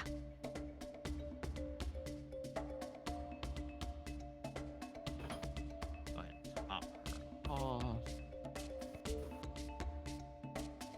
Oh right, yeah. I have to fix that in Roll20, don't I? Yeah. What is? It's mine. Is the 16 my AC? Yes. Okay. So then, stop it. I want this. Thank you. Upon hearing the soft music, it's only a moment or two, a few moments later, that Peryu is getting ready and leaves out of the small area that she had, or the storage area that she had been bunked down in. She has all of her stuff once more on her, the blanket tucked away. Her armor is glamored to just be showing her like leather bodysuit armor. It is, you notice as you first see her, whoever does, I think it would probably be, she's gonna go to the dining car because she knows where that is after reconning your train earlier in the night. So she heads to the dining car. So whoever goes there first for like breakfast will find her. She's going to be very annoyed that because none of you are there doing the prestidigitation, the food's completely bland. She's like, I thought we had like No. permanent. Yeah, the food. Yeah. Oh, did you permanently fix it? I forgot. Yeah. Okay. Like I have all of our train stuff. That's right. Okay. But it's like tied to like a light switch or something, so she decided to not turn on the switch. It doesn't work. Yeah, so she goes and just like picks up a pancake and puts it in. It's just like dough, just completely flavorless dough. The only thing that the syrup is sticky. There's no flavor to it. Oh. It's not sweet. It's just sticky and thick. Just the most scrunched up cat face you've ever seen is whoever walks in on that teaser. Jean is still out. Where'd he go? I guess I would have walked into John the kept partying all night. I'd be like, God. why? I was like, oh no, who turned this off? I flipped the light on, so the prestidigitate stuff starts working as soon again. as it does, all of the scents in the room hit her, and she's ha. Just that little like cat thing where she. What happens to the food being eaten? Doesn't matter anymore. It's in the stomach. You don't taste anything in your stomach. Yeah, does the all food that does she's is chewing on? taste. Does the It food she's suddenly chewing has on? flavor. Oh, that's weird. Well, that's significantly better. Yeah, I don't know what's wrong with this room. We figured that out. We can make it work with that, but that's about it. Yes, I needed to eat something to get the taste and the scent out of my mouth after last night with Jean. I'm sorry, what? Phrasing? What do you mean? She smirks as she looks at you. Like, I don't know if you're talking about the party or after that yesterday. Do you need to know? No, not really. It's just it seemed very out of nowhere.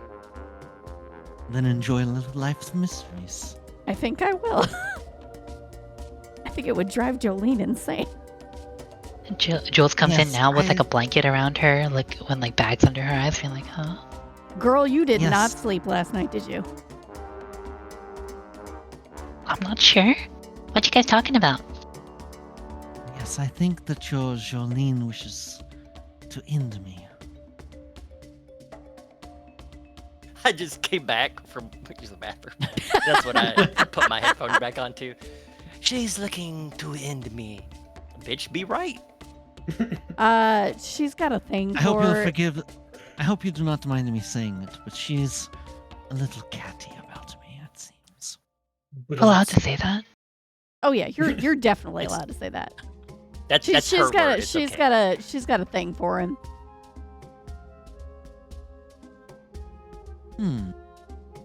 Interesting. I mean, was it not obvious from her reaction? I wasn't sure exactly how it was with her. But that's quite interesting. You've been traveling together for some time, is the way that Jean put it when we were talking to each other so intimately last night. I'm sorry, was that, are you saying Jolene and myself or Jean and myself? And yes. the rest of you. Yes. It's That a dear little sweet over, boy. little over a year? At this point, is that a little over a year? I forget how long it's been. And Like Jolene's out of character, forget how long it's been. And Jolene is sweet on him. Interesting. She takes another big bite of pancakes. And she moves on to now that it smells and tastes greatly, she reaches over and grabs a giant plate of crispy bacon and just starts going to town on it. Oh, bacon. Jules, would you like me to fix you up some cocoa? Yeah, that'd be nice. Okay. Thank you. Mm-hmm. Do you happen to have Jolene. pineapple juice? No, do not give her pineapple juice. We know what that's for. We do. I'm not there, but yet. Yeah? Yeah. Fantastic. Can I get 2 or 3 of them? The dolls. Yep. I start making cocoa and I direct her to where the pineapple juice should be, somewhere in She points in finds that she finds direction. several other juices, mixes them together, and then comes back over. Oh shit, did you make Pog? Oh, so you've heard of it? Oh, absolutely. Shit's my jam. She goes over and instead this time makes an entire pitcher of it. Was there plenty for you and Jean and myself? None Since for you none already for have Jules. since you already have your cocoa, she says as she looks at Jules. You want marshmallows? Mhm. Okay. She's like looking at Puryu, being like trying to like rack her brain, being like, "Have I done something to make her mad in the past?" She didn't seem to be No, excluding you, Jules, because you already had a drink. If she was Yeah, saying okay. you already got cocoa. The person she excluded was Jolene. Yeah, I was just like, Jolene's not allowed to have Pog. She can't pog. She's not, That's not very poggers. not very poggers, yes. Oh, God. Yeah. Jolene walks in with a book, and Owlsby's like sitting on top of her head, and they're arguing in Draconic. I bring Puryu Jules takes the a cocoa and long- lots of Puryu marshmallows. drains her glass and then pours one at like Jean's seat at the table, pours one for Juke, and then drinks straight from the pitcher for the rest. Is she doing like the cat like lapping from the picture thing? Yes, like tilts it far enough and then lim lim lim lim lim. Ruby gave everyone a hydrate. Everyone make sure that you take a drink. Puryu sure is hydrating. Yeah, she is. Be thirsty. Yes, I have a powerful thirst that needs to be slaked after last night.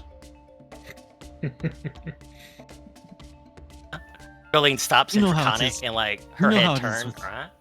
She's saying this to Juke, but projecting enough that it reaches Jolene easily.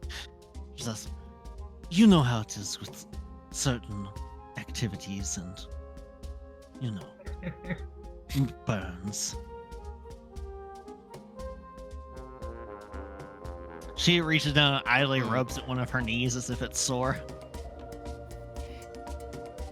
Jolene's lips part just a little bit. It's like, why is her knee sore?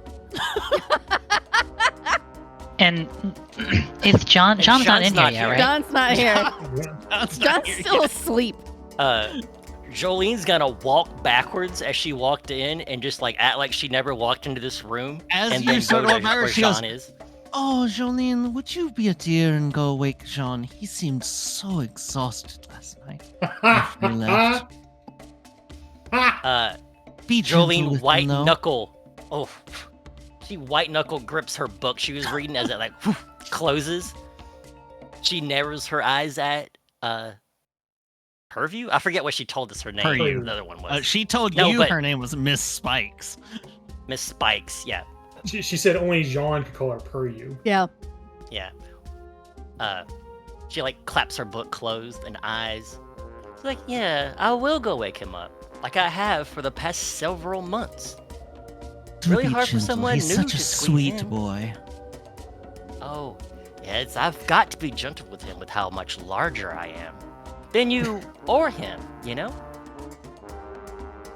Why, if I didn't know any better, I'd say you were hitting on me, Jolene. She thanks for a second, and, you know? Well, I mean, if it can be arranged, I don't know if Jean's gonna be okay with it. You just hear Jules go.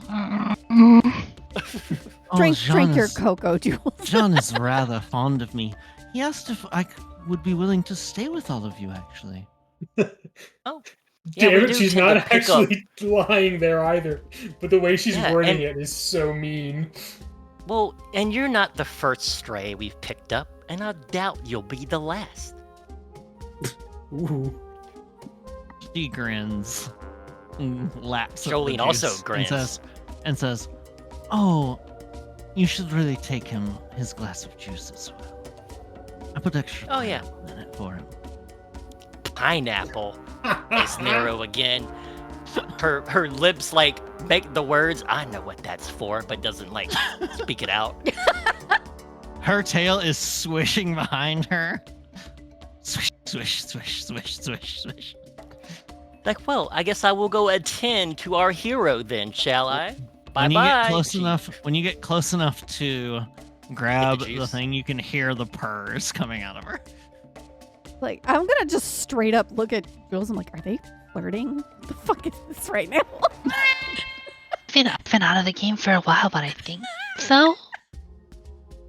I think so. And then Jolene would turn and like, flip her hair, and then walk to go get Jean. The Oh, tiny Jean, hair. my hero. It's not tiny. It's shoulder length. It's still children. Like, yes, but I'm used to her hair being like past her ass. Yeah. So just the hair flip, and it's just like, "Ee." And her hair Jolene just her hand misses it. just constantly got a cold back because she's usually covered by the hair. I imagine Like some John, like in the middle of this conversation they were having, the elf ears are just like twitching in his sleep every so often. He's occasionally like rubbing his nose, like Like it's like the attempt of the body. It's like danger, danger, danger. Wake up! the ears are going like two different directions, like trying to like zero in like radar dishes. Like when something's going on, why is the body awake? Wake him up right now. His ears You become know cat how- ears. The fuck? You know when they get like someone becomes like a shadow and they get like those star eyes, like because they're like peeking from the The distance or Mimikyu. something? Yeah, the Mimikyu. Yeah, something like that. The Mimikyu eye. That's Jolene peering into the room after she opens the door. Sean is splayed out on the bed, clothes half off, like they were hastily put somewhat on before hopping in the bed. I mean, off. So as you open the door, Jean like literally like pushes his head and front half are on the floor. His ass and his legs are up on the bed, like pulling some Sokka from Avatar: The Last Airbender stuff. He like pushes himself up. It's like half of his face was smashed against the ground. The way he was laying on his discarded armor, it looks like there's 3 scratch marks going down his neck under his shirt. But it's just the impression of the armor he was laying on. It's like a pillow. But like his hair's all messed up. He sits up and like, hey, is it, huh? What time is it? What day is it? And he starts like getting up and he stumbles and trips and falls over his stuff. As Jolene sees the neck and everything, she accidentally crushes the glass in her hand. And it just She pulls a Goku. like, oh, Jean, sorry about that. It's time to get up. And she's like, eye twitch, trying to hold her face steady. Inner monologue going a mile a minute. Where are my pants? Aren't you wearing them? I've known you for a long time, and I've never gotten this far, and that stupid cat comes in here and... Jean is wearing his tabard. His pants are like hanging from the door on the other end of the room. Oh fuck! He's just pooing it. He's Winnie the Pooh in it. He's wearing a tabard, so it like drapes down in front and behind. Yeah, it's long enough. It's loin. It's like a boyfriend shirt. He's wearing like a night shirt. He like looks down at his like one of his feet is just uncovered, the other still in the boot with like the armored greave on. It's like one's not even got a sock and the other's full boot. Yeah, what happened last night? Whoa, there was a party, and then there was an explosion, and then there was that cat. Why is my head pounding? Look at chat. Sean, can you? For Jean's Jean's pants. Kaintsugi has given a player advantage to Jean. Thank you. Tab, please note it. No. Hey, Jean, can you, like, cleanse yourself of any affliction, right? With your powers? Yeah. Where's my sword? You don't know where your sword is? What did you do last night? Hold John, on. you had set your sword down when you were moving all the crates and you forgot it in there. But let me I need to find some pants. Hold on. I'll be out shortly. She's just got blood running down her fingers from the glass stabbing into her hand, not making any sort of gesture towards it. Just the giant looming like shadow jelly. Yeah. Yeah, anyways, yeah, we're all in the dining car with your friend from last evening. Okay. Yeah, let me change into some more casual clothing. And why is my sock over there? What is it inside of? Okay, no, hold on. Let me get some different shoes. I don't have eyebrow to take a twitch. shower. And the worst part is he still smells like the perfume, like absolutely covered in it. The whole room is stank with it. He opens the door and he goes, "Okay, let's go." And he sees Jolene's hands like, "Jolene, are you okay? You're clenching your hand really tight." Oh, sorry, I didn't notice. Let us go into the car then. You first. Why is all this liquid on the? Is your hand bleeding? Go. Just go. Okay. Jillian, you took 2 points piercing damage off of your temporary hit points. I'll do it for the bit. At least it wasn't 100 like it usually is. Jean, and as he goes, when you wanted to ride the cannon. Yeah, it was cool though. Cinematic as fuck. She just like smiles and waves and sings peaceful until he like goes into the car. And then you just hear draconic curses all in the background for a little bit. John, you look around your room, you cannot find your sword to save your life. I'm gonna need to find that later. I probably need someone to locate object on that, but I'm hungry. He goes up to the dining car. Opens the door. I'm way better than her. When he comes in, Jules just like looks over the rim of her like hot chocolate with like big eyes, like she's slurping the hot cocoa. Just staring out. I make a mean hot cocoa. When you so per you, while Jolene was gone, has gone over and has gotten a couple of things, and she's sort of like made a little plate for Jean. She's made some pancakes. She's got some syrup on them. Butter's already melted, whipped cream on it. She basically just put things together that are scattered around the room. She found, as she was digging around in there, that you have a crepe machine. You have a crepe maker on one side. God. She made herself a crepe. with strawberries, bananas, whipped cream, and ice cream. No. Oh no, food is the way to Jean's heart. She's oh, no. at the hotel buffet, King Siggy. It's an all-you-can-eat buffet. Of course you're gonna go and dig in. This is a lot better than any continental breakfast. This is the good stuff. Well, if it's the continental way. Jean walks in and he absentmindedly grabs a plate before he sees Puryu doing all this. So he's just holding an empty plate. Like, yeah, she goes over and she pulls your chair out for you and says, "I thought I should at least return the favor since you were so kind to me." And she genuinely is smiling at Jean, and Jolene hasn't come back to the dining car yet, right? Yeah, not yet.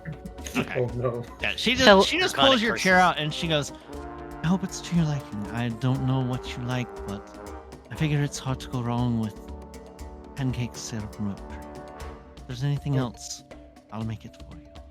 Oh, you're all good. After last night, I could eat anything. Jules like looks big-eyed at Juke and just like, should I get my money back? is Jules going to John or doing to Juke like the? Are they fucking? Yeah. Was I right after all? Oh, they fucking. 10 gold with my name on it. As you sit down, she sets her crepe down on her plate and she says, "Is there anything else you would like?" I am so thirsty. What do we have to drink? Oh, I'll fix you up something to slake your thirst. Don't worry. And she goes over to the side and she mixes you up a large glass of juice and she says, "You know, it's funny. I asked Jolene to bring you the glass that I made you before, but I guess something must have happened." And she sets it down next to you, and as she does, she leans in and she kisses the tip of one of your ears. And she says, "Thank you for being so..." This couldn't be the moment that Jolene walked in. Can I walk in and see that? Hell yes! Yeah. You walk in and see her as she kisses the tip of his ear and says, "And I still don't think that this makes us even for how wonderfully you treated me last night." And she had not noticed Jolene yet when she said that. Then she sort of straightens up and looks over and sees Jolene, sits down in her chair, which is right next to Jean's seat, of course, and picks up her crepe and goes and licks one of the strawberries that's at the top of the crepe that's got whipped cream all over it a few times. While like, hey, glancing now that's at Jolene. Suggestive of what? Suggestive? She'll blush a little bit, honestly. Be like just a faint one, and then sure, yeah. Her hands like she didn't even like prestidigitate her hand, so it still got glass and stuff in it, still clenched. And then she then looks to Jean as Jolene is like about to talk and goes, "Oh, and don't worry," and like casually reaches over and puts a paw on his shoulder as he is eating and goes, "Don't worry, I made sure to tend to your sword since you left it in my room last night." Oh, the euphemism. Oh god. You see, from Jolene's neck up, it's a slow like red that goes whoop. And she looks like she's about to say something, and notices Jules, and kind of calms down. She's like, "Oh," and walks over to her, like, "Jules, are you all right? You look kind of like shit today." She's got cocoa with marshmallows. She's gonna be okay. Did you not sleep? Like, did you not sleep? I'm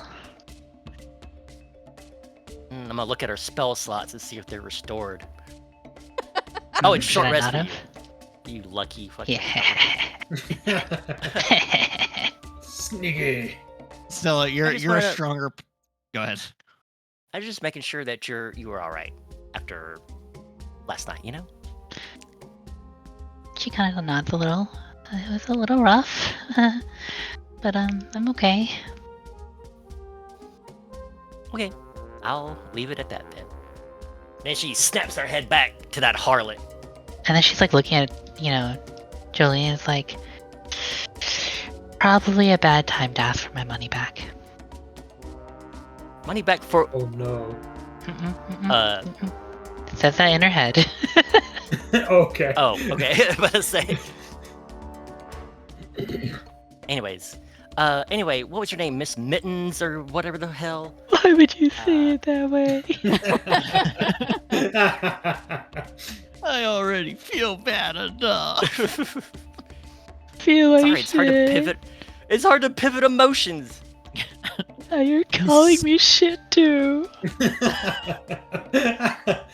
I'm not even halfway Jules? through my cocoa. Jules, you're breaking my heart. I mean, I can leave if that makes everyone feel better. It's Miss Hey. Spikes. I'm just gonna leave. Oh.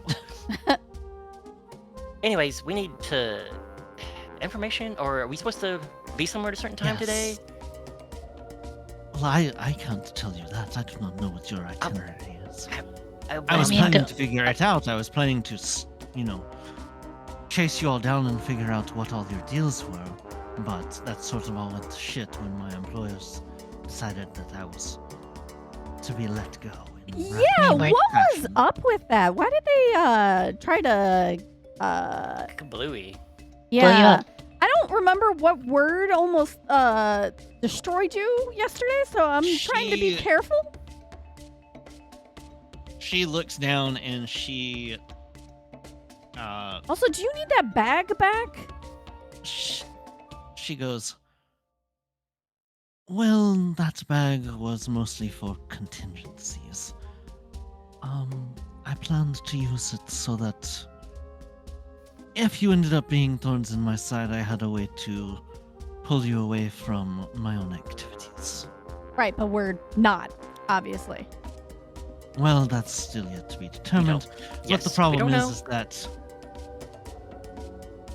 those activities have sort of taken a back burner with the more immediate problem that someone tried to have me killed.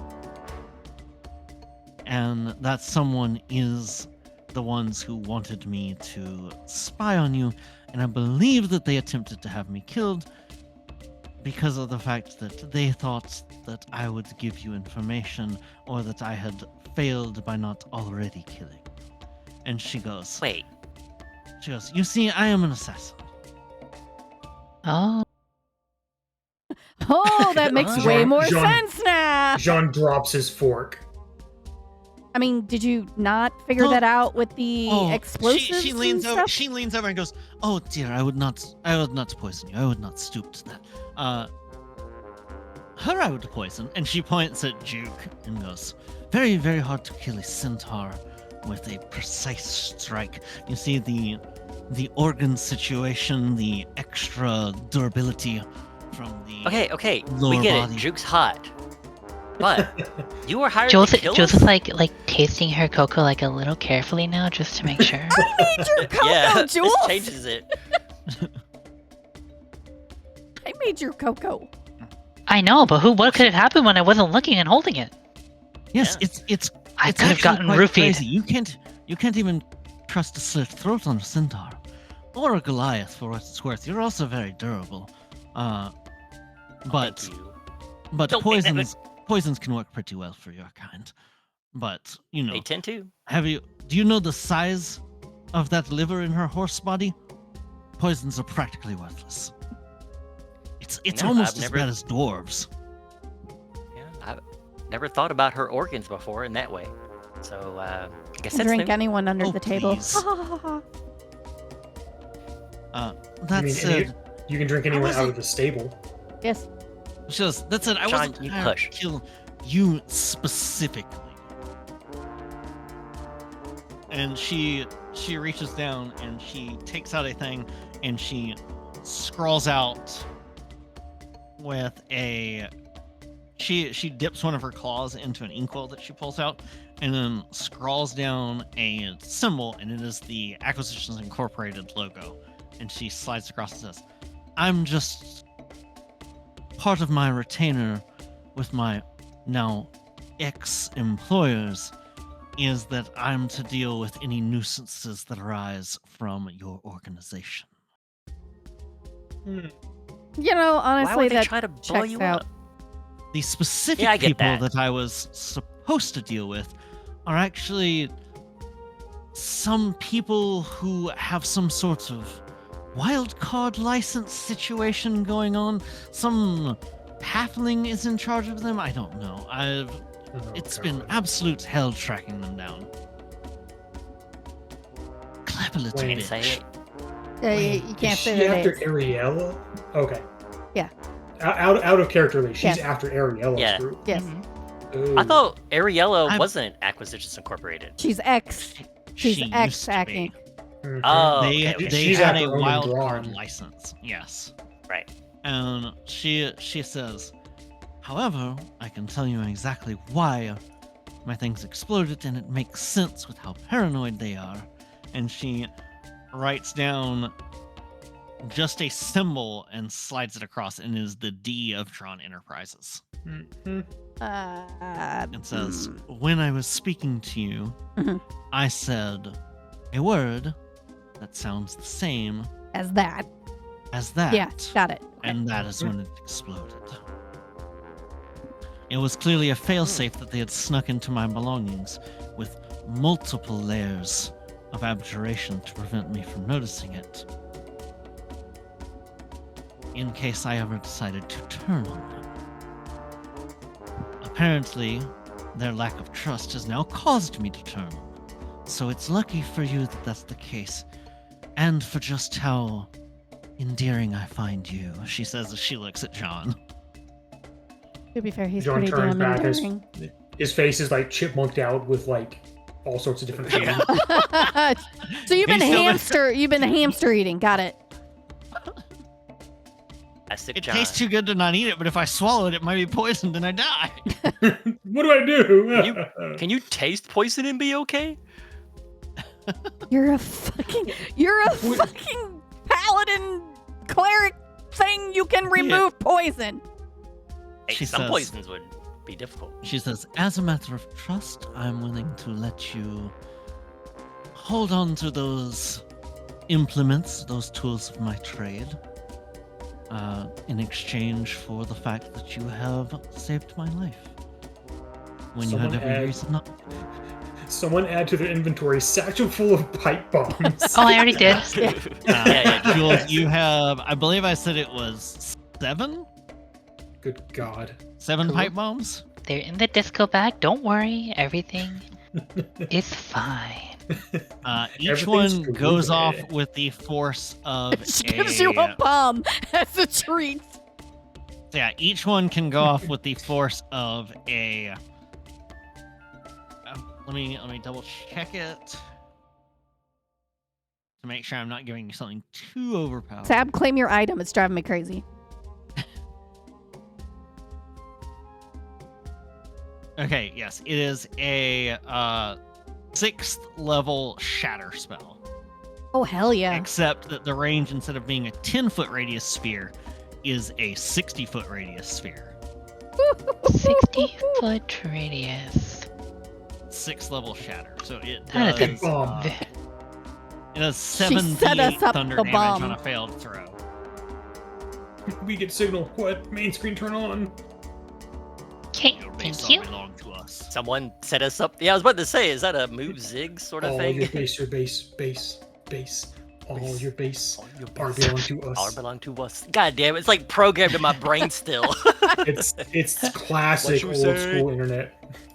Yep. She looks over to you all and says, that said, for fear of my own life and not wanting to endanger things, and because if they were paranoid enough to plant a fucking bomb on me, set off upon certain words, I'm going to have to be a little bit circumspect about what I tell you here. Can you write it down? I don't even want to risk that. As you'll see, I only wrote one of the letters there. Mhm. I did not even dare to write the entire thing. That being said, I will do what I can to give you some information, and I'll frame it in a way that you should be able to understand, but that hopefully will not trigger anybody who has any sort of contingency or scrying thing set for certain races. There are certain forces at work against what is deemed as overreach, specifically within the lands to the south and the sovereignty. There are also new forces at play. This is the music on the you want, by the southern way. continent. Yes, let me swap music. Thank you for informing.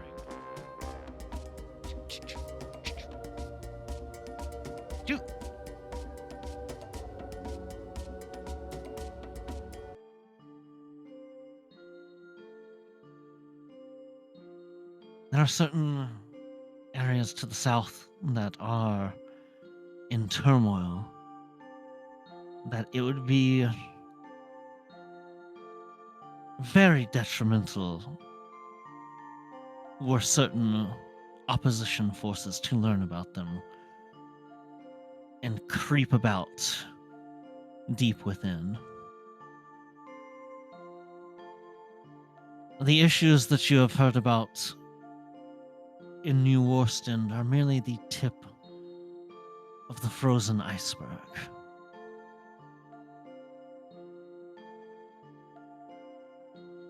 There are things brewing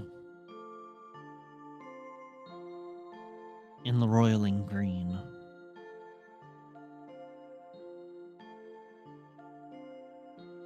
And the forces that once employed me are hard at work upon that same playing field. She's saying that someone in Drawn Enterprises is riling up things in the roiling green. So I'll pull you to the map real quick to make it a little easier, and I'll repeat what she said. She said I'll have to fix the music again. There are forces at work that need to do their stuff unopposed, that are not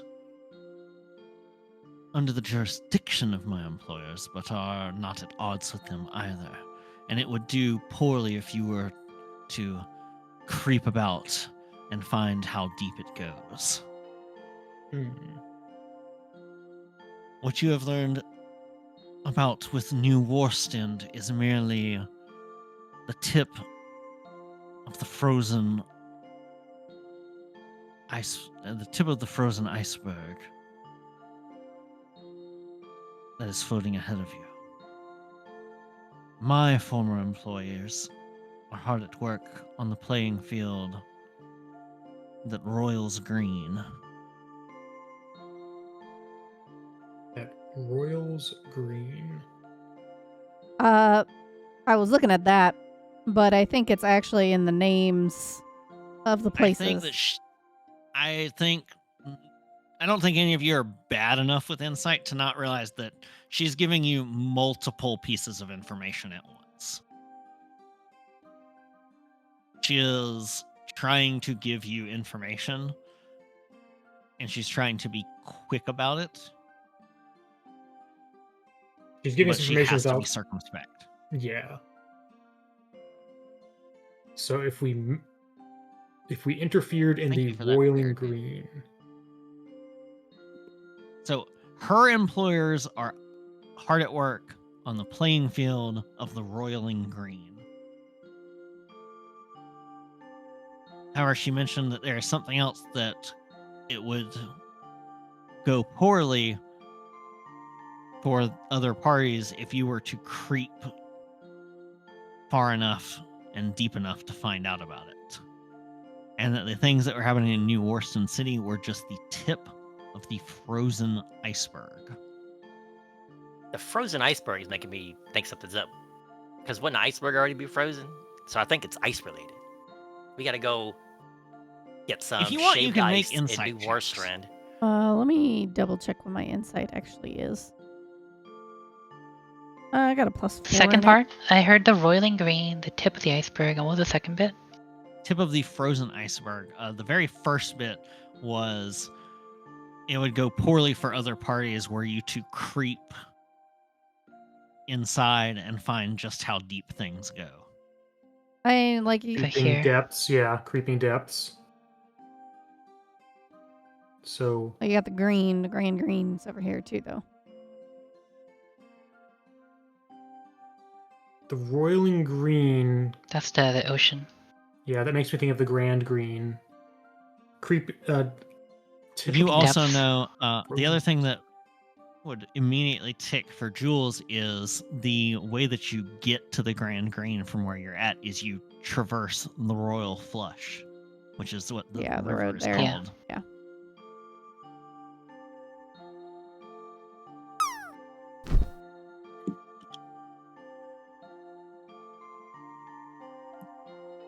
Oh, right. So she said New Worston's, the stuff happening at New Worston City is just the tip of the frozen iceberg.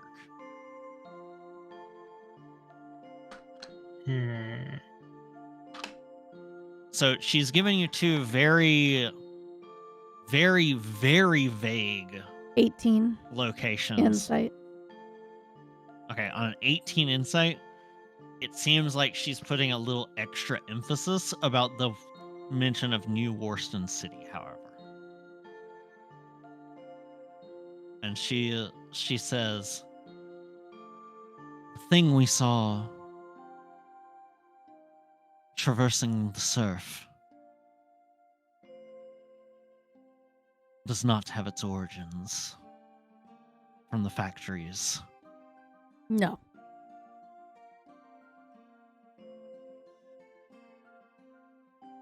It is something that found its way through and then was modified further at the factories. So it came up the royal flush from the grand green. Yeah, and then traveled to the depths, maybe? She finishes with, just like the scum it is, it crawled and pulled its way out of the drain that it should have rightfully belonged down before it made its way to the factories in Worston. I mean, that definitely sounds like either the world or the flush. Both of them can kind of refer the same way, but either way, it looks like it came from the green and moved up. Possibly. That one's a little more difficult to tell, and you give me a, what kind of check do I want? Give me a sea vehicles check or navigation tools check, please, Jules. Sure. I don't know what stat those are. Yeah, I don't remember what stat that was supposed to be. Are you proficient in either of them? Sure am. All of us are, remember? Okay. That's right. I forgot about that. C vehicle proficiency is intelligence, navigational tools is intelligence. C vehicle proficiency is dexterity. Okay. 1d20 plus 6. 20. There is another possibility that you think of when she says crawled out of a drain, and that is the other massive navigation hazard that's up in the Azalor Ocean called Thildrin? The Thildrin. The Thildrin, or the Thildrain. That's way the fuck the other way, though. Just south of the imposing glacier of the Frojpak.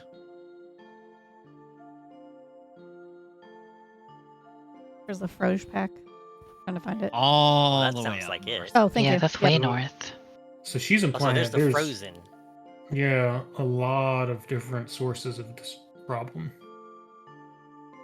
What are these two, like Thildrin? What are these? Are those like whirlpools? Yeah.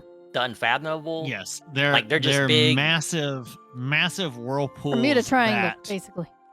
That nobody on the Grand Green goes anywhere near the unfathomable, which is what it's called because of the fact that nobody's ever figured out how deep the center of the Grand Green goes, and more commonly, the whirlpool down there is called the Vesuvio in hushed tones because it's seen as a living creature. Because unlike the Thildrin, which is always in the same place, and so it's like a known hazard, the reason that on the Grand Green people stick to the shores almost always for navigation is the Vesuvio travels. I probably had a run-in with it, or at least a few times if our crew wasn't on the main routes. That's one of the reasons that it's so incredibly dangerous to like just try and go like straight routes across the Grand Green, is because the Vesuvio sort of migrates around the center. That's a DVD. Yeah, it the bouncy. It never hits the corners though. Yeah. That's where the trade routes are. But like if you can't drop your anchor and feel it hit the bottom, you are not safe. Yeah. From it. Which is why all of the navigation routes like skirt the shallows where you can see the water is not as deep. Yeah, so something up in... I mean, we can't talk about this in characterly, right? Because then it'll give... You don't think you should right now. At least while she's here. Yeah.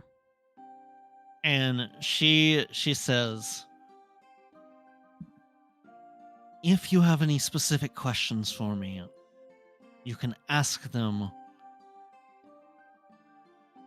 I may be the only one under a restriction.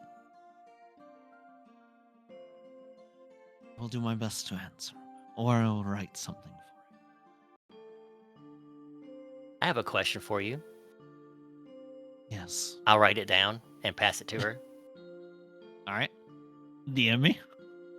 Yep. I have one too. I'll write it down as well.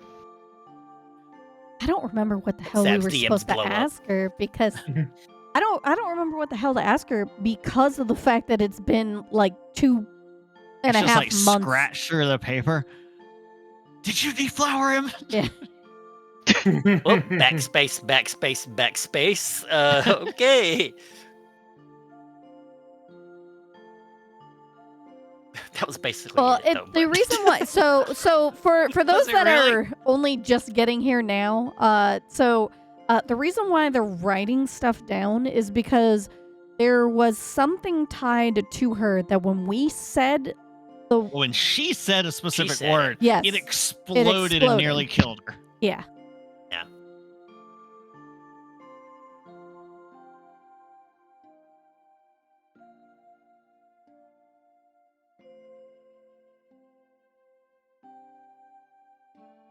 You can respond to this one out loud if you want, Sab. I just want to be cool and type it out. Yeah. Jolene thinks for a minute and like has her tongue popped out while she's thinking, and then scrawls some stuff down and passes it to her.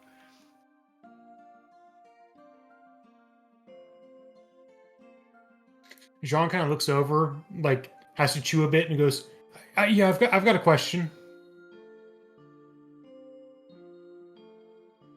Jules will look at him with those big wide eyes again. Dinner tonight? Have you seen my sword recently? She said it was in her room. Did you forget? Yeah, you left it in her room. Remember? She said that she cleaned it for you. Yeah, that's right.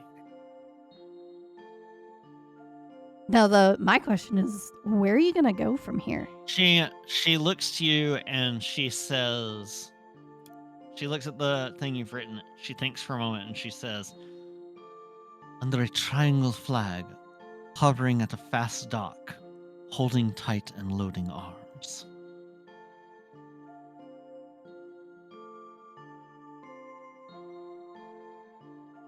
See her go totally fucking pale.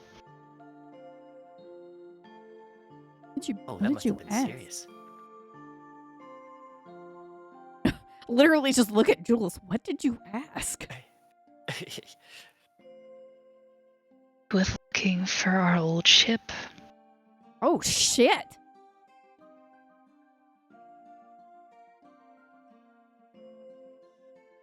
Think I know where it is.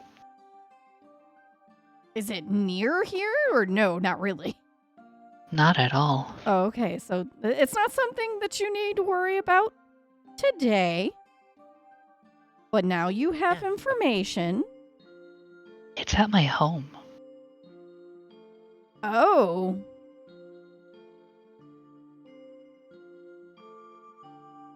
Wait, I don't remember if she actually told us where her home was. Nope. Okay. Anyway, she's gonna go lie down. Okay. You gonna go take a nap? I'm just gonna go sit here and hold the empty hot chocolate mug and... You want me to refill it? I can make you more. Nope, I'm too nauseous for that right now. Okay. Jules, you're sure? Yeah. Huh? Sure about what? About being alone right now. You seem pretty shook. We're friends, remember? Please lean on us when you need something like this. Okay. Just give me a moment. Stares into the abyss. Not pressuring you in your own time.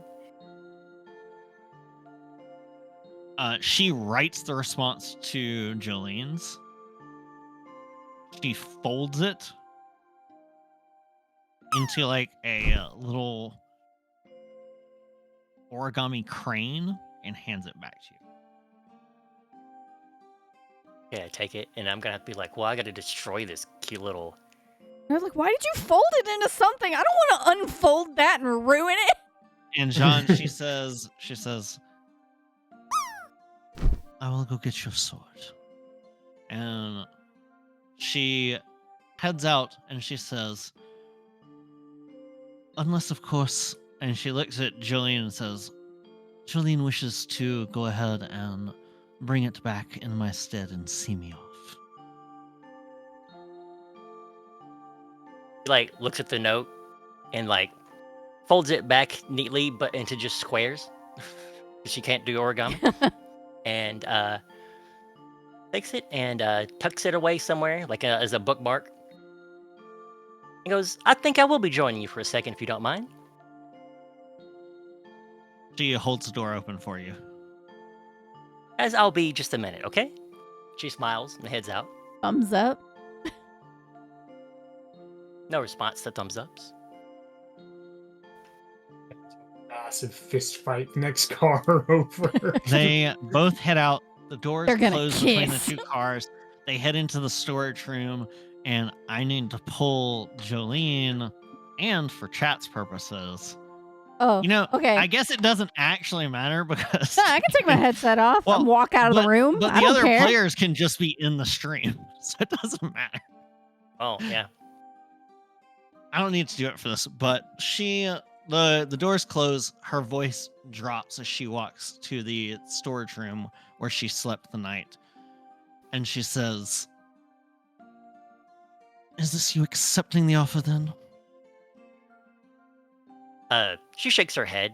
No, I think you've There's another subtle grossly- hand movement, and you hear like the faintest noise of oiled steel sliding back into leather. Shit, she was ready for no, down. it's I think you've got this all wrong. But why do I necessarily not need to touch him? She looks back to make sure that nobody's following. She reaches into a pocket, takes like a little stone. You see she presses her thumb pad, one of her toe beans, on her paw onto it, and a little rune lights up, and she like rolls it down the hallway so it's right next to the door. You feel a little bit of magic pulse, and then you no longer hear any ambient noise from beyond where that rock is. She goes, now we do not have to worry about Scrying. any eavesdroppers. She says, I was fucking with you. I apologize. It's fun. I enjoy it. There are very few pleasures left in my life. Did I see something in Jean? Of course I fucking Did you see how he treated me on the dance floor last night? No, but I've rarely I get it. ever been treated in such a fashion. For a moment, I allowed myself to be someone else. I thought that was just another aspect of him, but what I realized last night is that what I thought was something worthy and fun and interesting was the shallowest bit of wading at the edge of a vast ocean. I do not know how there's someone like him traveling with the likes of the rest of you, or going through the things that you just went through, even just last night and the day before, and still is how he is. But he is a precious, dear little thing. And that is something beyond treasure and beyond value. She's nodding along as she listens. She says, "Well, you know, we've been with Jean for a long lay- time too, so this is his normal. He's kind of She look. She looks at you and she says, "He is pure. He is innocent. He is not stupid. He has No, depth of." You see, like, Oh, as she's saying this, like, emotion is welling up in her. And give me an insight check, please. Shoot it. 3. Would you like to use a player advantage? 4. It's your choice. You don't have to. 6. What the fudge, dude? You see. You like, have the whatchamacallit. It's not like bardic inspiration. It's whatever the hell I said it was. even. Yeah, you could use your heroic inspiration and reroll with advantage. No, I've already used my heroic. Oh, you did use your heroic for today. I'm sorry. That's right. All right. So you see like this, even with a 6 insight, she's not hiding. You don't get a depth of what is going on in her, but you can see that there's this like emotional conflict on her face for a moment before she sort of recomposes herself. But you're not really able to figure out what it was. And she says, he's got. I wasn't calling him stupid, but he has like a sort of like dumb riz about him to where he just sometimes is so knightly and heroic. So it's just, and it's not something you really get used to either. That's why I guess you've known him for a year, you said, yes? Oh, well, apparently quite longer than that. But none of you remember. Well, how do you know that we don't remember? Did we say that? Yes, you said it. Can I insight check that? Because I don't think I did. Somebody did. Somebody had mentioned the memory stuff to her because of the fact of her talking. No, okay. John did. Okay, I didn't know if Jean said it to her or if she overheard it when she was talking to Jean, like after she had talked to Jean about the scarf. Because she was spying on y'all. So I didn't remember if y'all said it directly to her, but she definitely overheard it at one point at least. Yeah, I think Jean did mention it because she mentioned something similar. Yeah, so as she the says, Guardian Knight or whatever the hell he was. Yes. She says, I have a piece of information that I don't know if it should be shared with him or not. Because I don't know what you have all gone through or what you are going through. But when I smelled that scent off of that scarf, scents are a much stronger memory aid than words or images or paintings. Oh, I get it. And I don't even have the extra scent, like diagnosing skills like that you have. She looks to you and she says,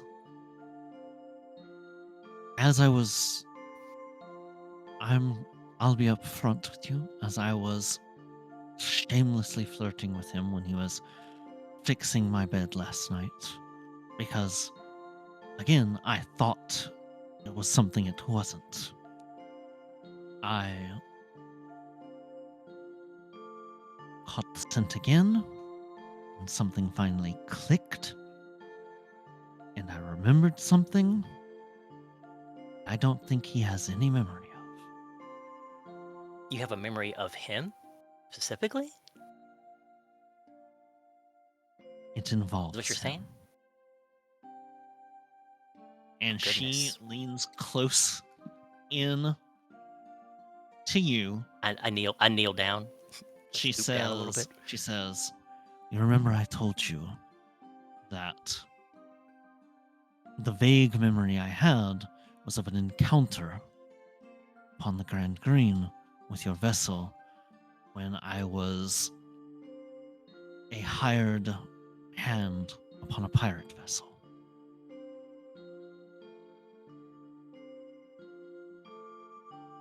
I couldn't remember much of the details. It was like there was a fog there.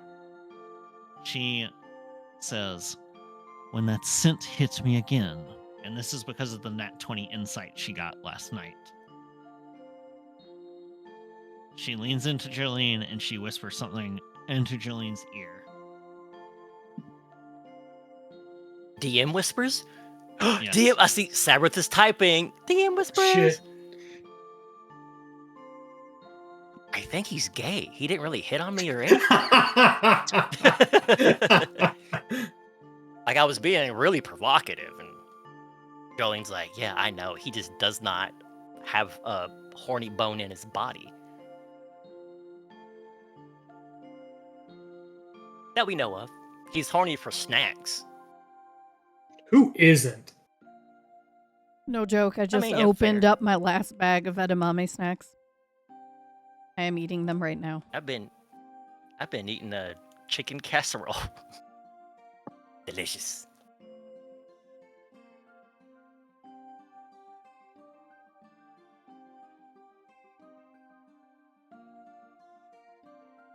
And she looks to you and she says, as she leans back and says, and that's why I said, hands off. Chat. Insiggy, Jolene, still punch Jolene her. still punch her. Free advantage. Look, you got to keep up appearances and make it look like you had a little scuffle before you come back, right? Yeah. Let me get with my 8 strength and my wizard body.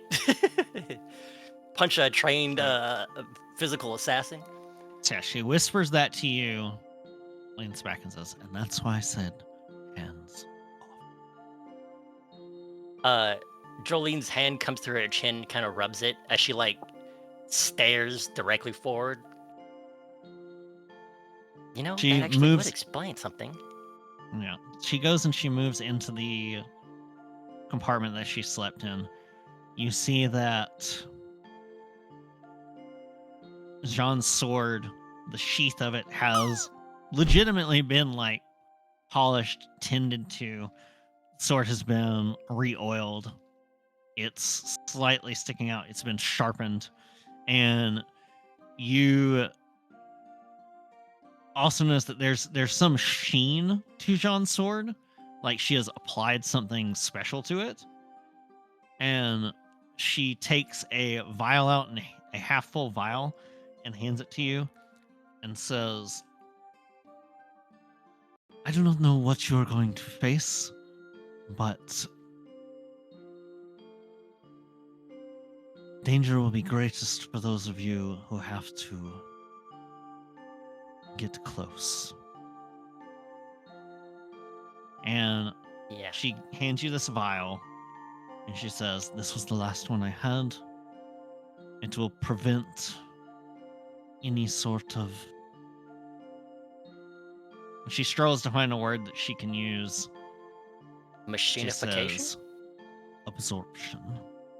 Oh, absorption. Okay. And she says, "I hope you're able to recreate it. I do not know how it was made. I simply was given it." From your employers. Yes. Ex-employers. Well, yeah. Does it have a stopper or anything, or am I just gonna... Yeah, it's a vial with like a stopper in it, and you see that, like, it's clearly what she coated Jean's blade with. Right. He takes it and like nods. He's like, well, I thank you for. I was quite mad that you attempt to kidnap some of my friends and blew up part of our train. So I was rightfully a little upset with you, but She like, shrugs. And she says, "Yep, we both shrug at the same time." Yeah. She goes, "Occupational hazard." Yeah, she motions to like the huge demon bite scar on her body. Yeah, I've got a couple of those. If you ever need an assassin, you should be able to reach me magically. Well, and if you ever want to become one of the good guys, you let us know. She smirks and says, "Now you're starting to sound like him." Yeah, it starts to rub off on you.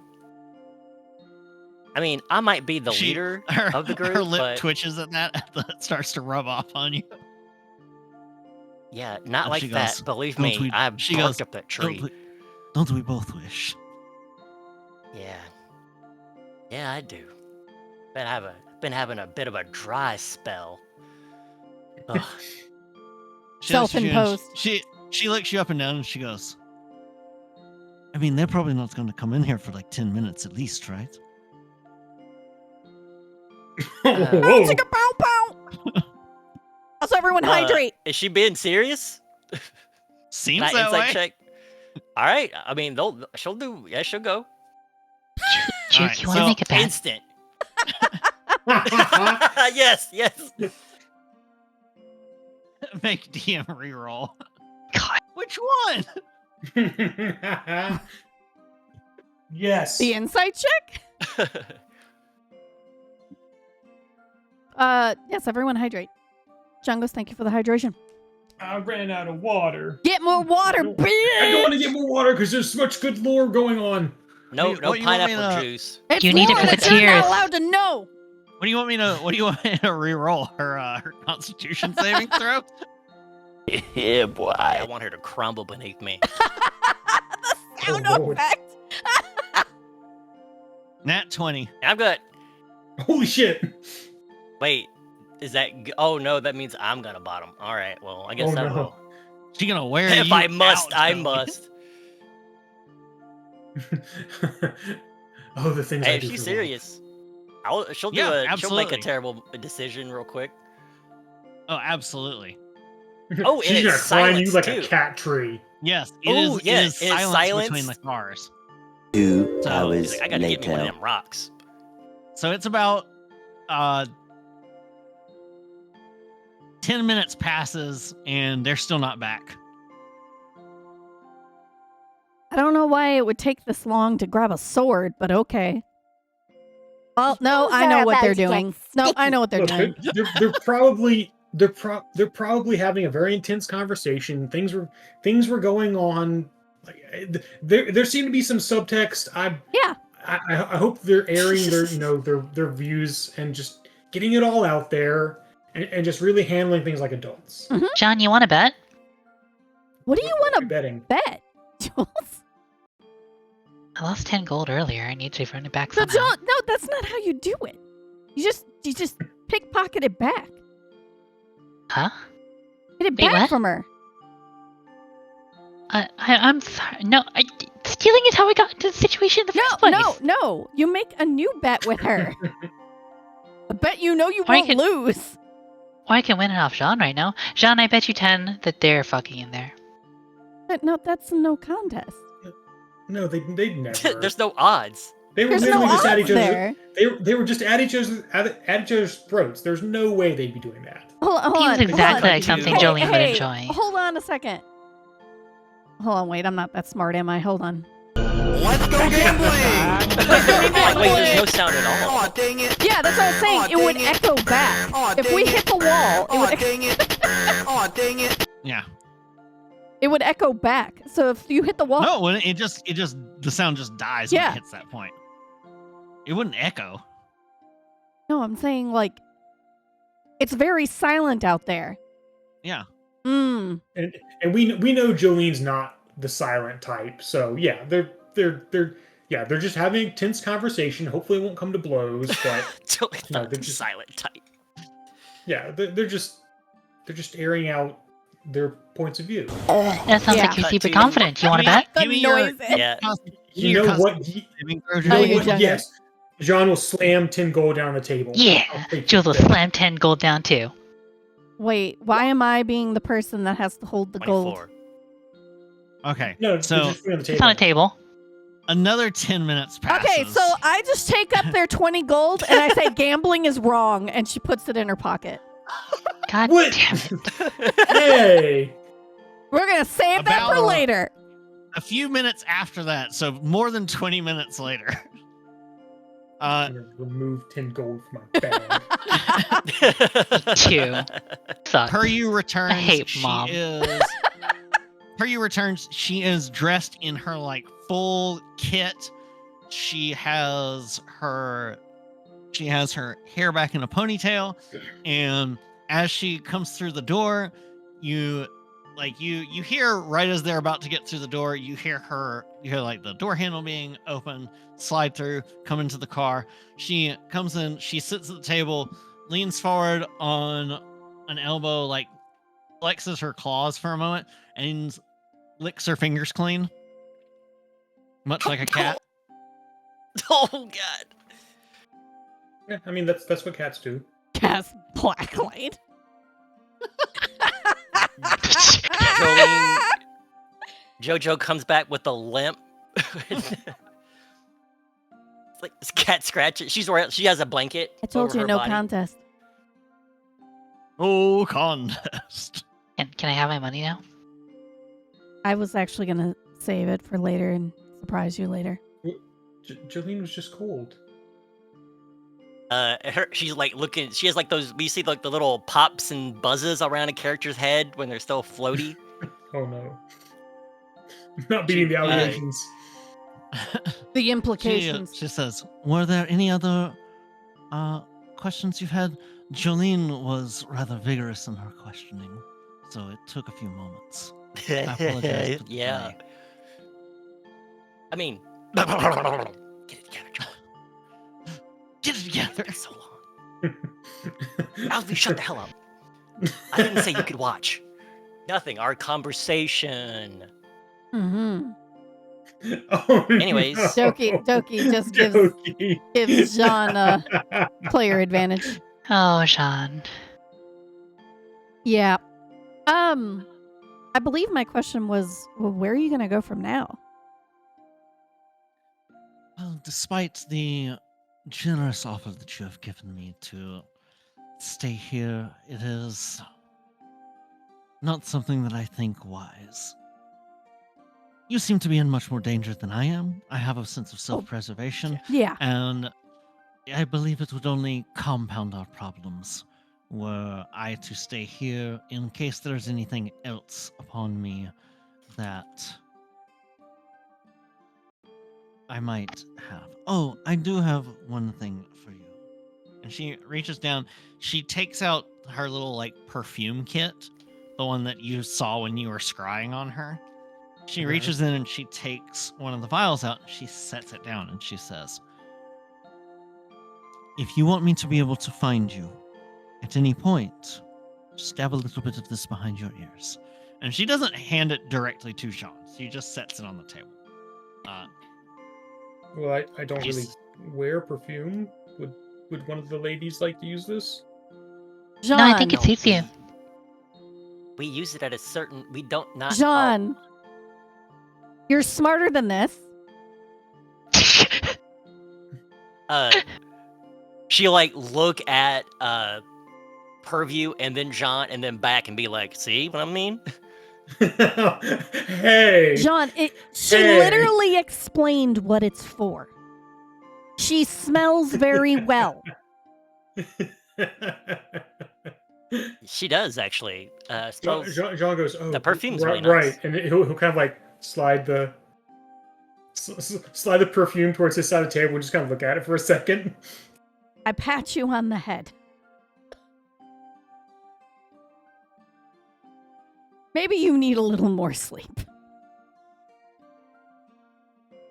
It's a curse, though, not a bomb, right? Smells of sin. Smells of sin. We are right at the ending point. Jolene smells of a different perfume now, by the way. My pina colada is gone. She says, she says, we can keep in touch if you have magical means. Otherwise, I intend to go to ground, and I also plan to burn and destroy every single thing I'm wearing. Also, that satchel that I handed those to you in, you should take each of them out and put them into something else, and then burn the satchel. We know that. Yeah, thank you for the information and out of nothing else. Curiosity, do you think we can reverse engineer these before we burn them? The satchels? No, no, they're just bags. You do not need no. to burn the bombs. Burn the satchel. I understand now. Yeah. Take Jules the is, bombs out, you burn the bag. see Jules like pulling the bag out and like shaking the pipe bombs back into the disco I was bag. assuming she was saying burn it in the satchel so it doesn't Shaking them. explode like with No, it. she's saying She was burn saying the it's burn the satchel satchels because the satchels Because got there something may on be it. something sewn into the lining or Yep, something else. yep. Like she doesn't know what else may have been tampered. Yeah. Sneaky magics. She says, you have something that I have given to Jolene to reverse engineer, and I made sure to... I hope you didn't mind that I took the liberty, as she reaches over and puts a paw on Jean's hand and says, but last night I did apply something very special to your sword, very carefully. It's probably going to be slick for quite a while, but don't rub it off. And she winks at you, Jean, and then she gets up and, tail swishing, looks back over her shoulder and says, I'll be taking my leave now then, and heads out. About time. See ya. Jean like The tail slaps against like the door as she heads out in response to Jolene and says, of course. And there's a little extra strut in her step as well. Oh, they fucking. Shirley you lets out tap like that. a big sigh, and like 1,000,000 pounds are lifted off of her body. What, did Juke just say that? Yeah. I said, yeah, you tap that. No, Your we poker were face talking sucks, about girl. she starts to get like super red again. No. She showed me this liquid that she produced a liquid. Oh no, she produced a liquid from her pants. No, she pulled out a vial of some sort of liquid that was in the vial previous to our encounter together where we were Do just you talking. present this vial to the party, or No, are you I'll just take it talking? out. Okay. I was just double checking that you weren't just like talking out of your ass and not actually showing us this said vial. No, of course.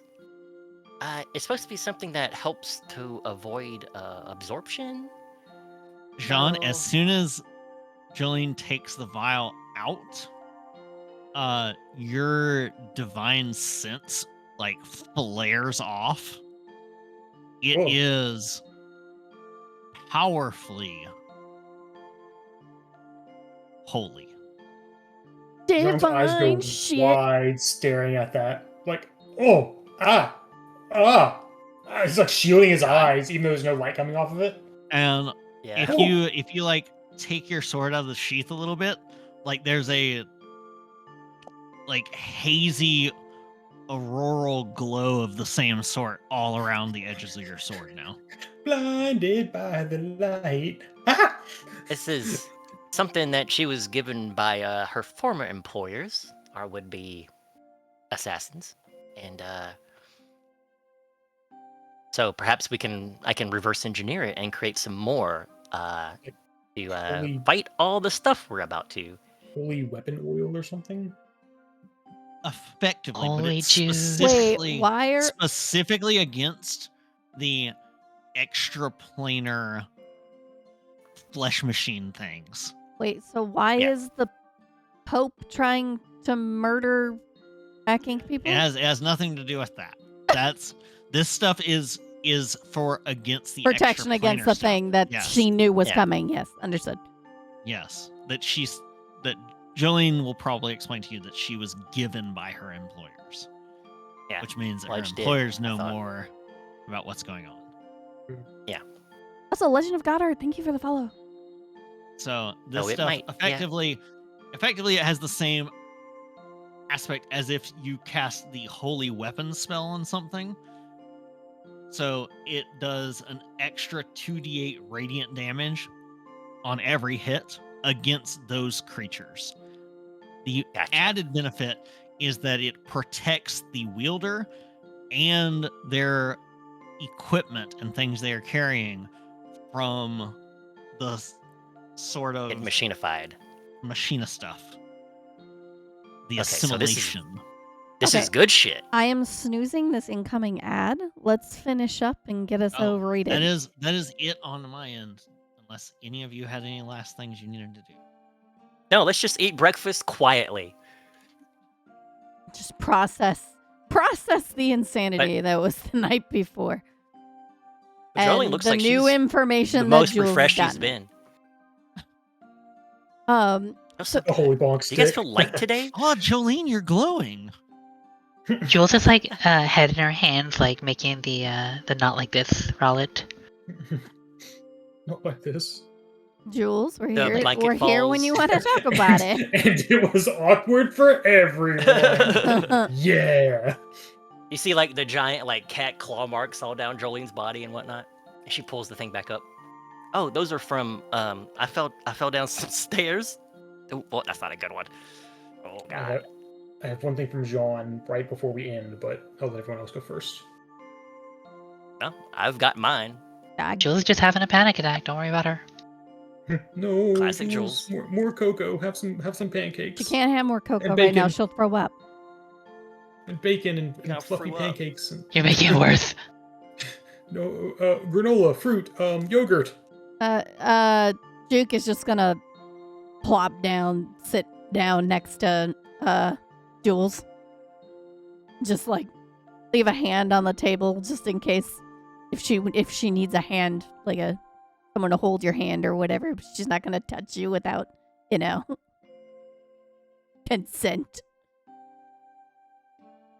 Anyone else got anything? As they're finishing up breakfast, John finishes eating, and as he's getting up, he kind of looks down confused because he's unknowingly been putting food on a plate that's sitting at an empty space next to him. And he just looks confused and hasn't realized he's been doing it. Jolene she clutches her chest and is just like, oh god, this hits different. Okay, good night, everybody. Thank you for joining us. Good night.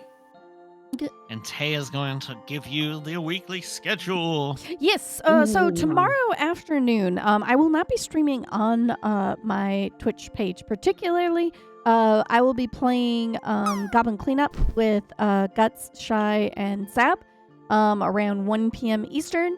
And then I will follow up with a stream on my actual page here at 9 o'clock. We're going to play Yoshi's Crafted World? Yoshi's Crafted World.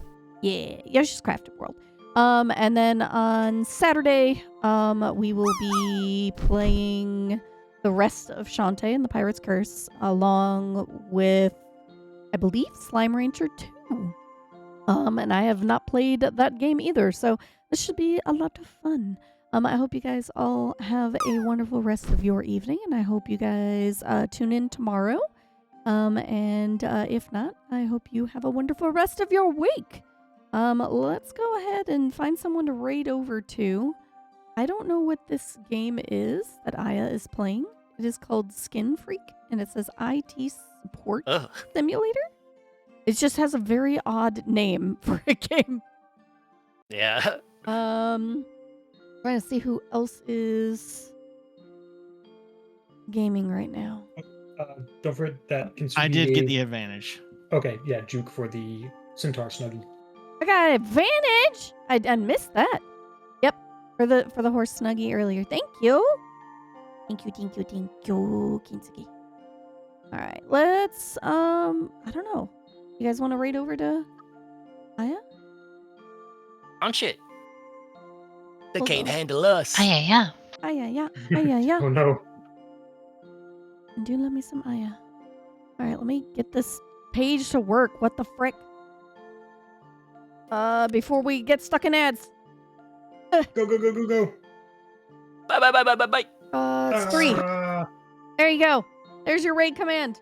Everyone have a wonderful evening. Good night, everybody. Bye-bye. Good night. Good night. Goodbye. Good night, y'all.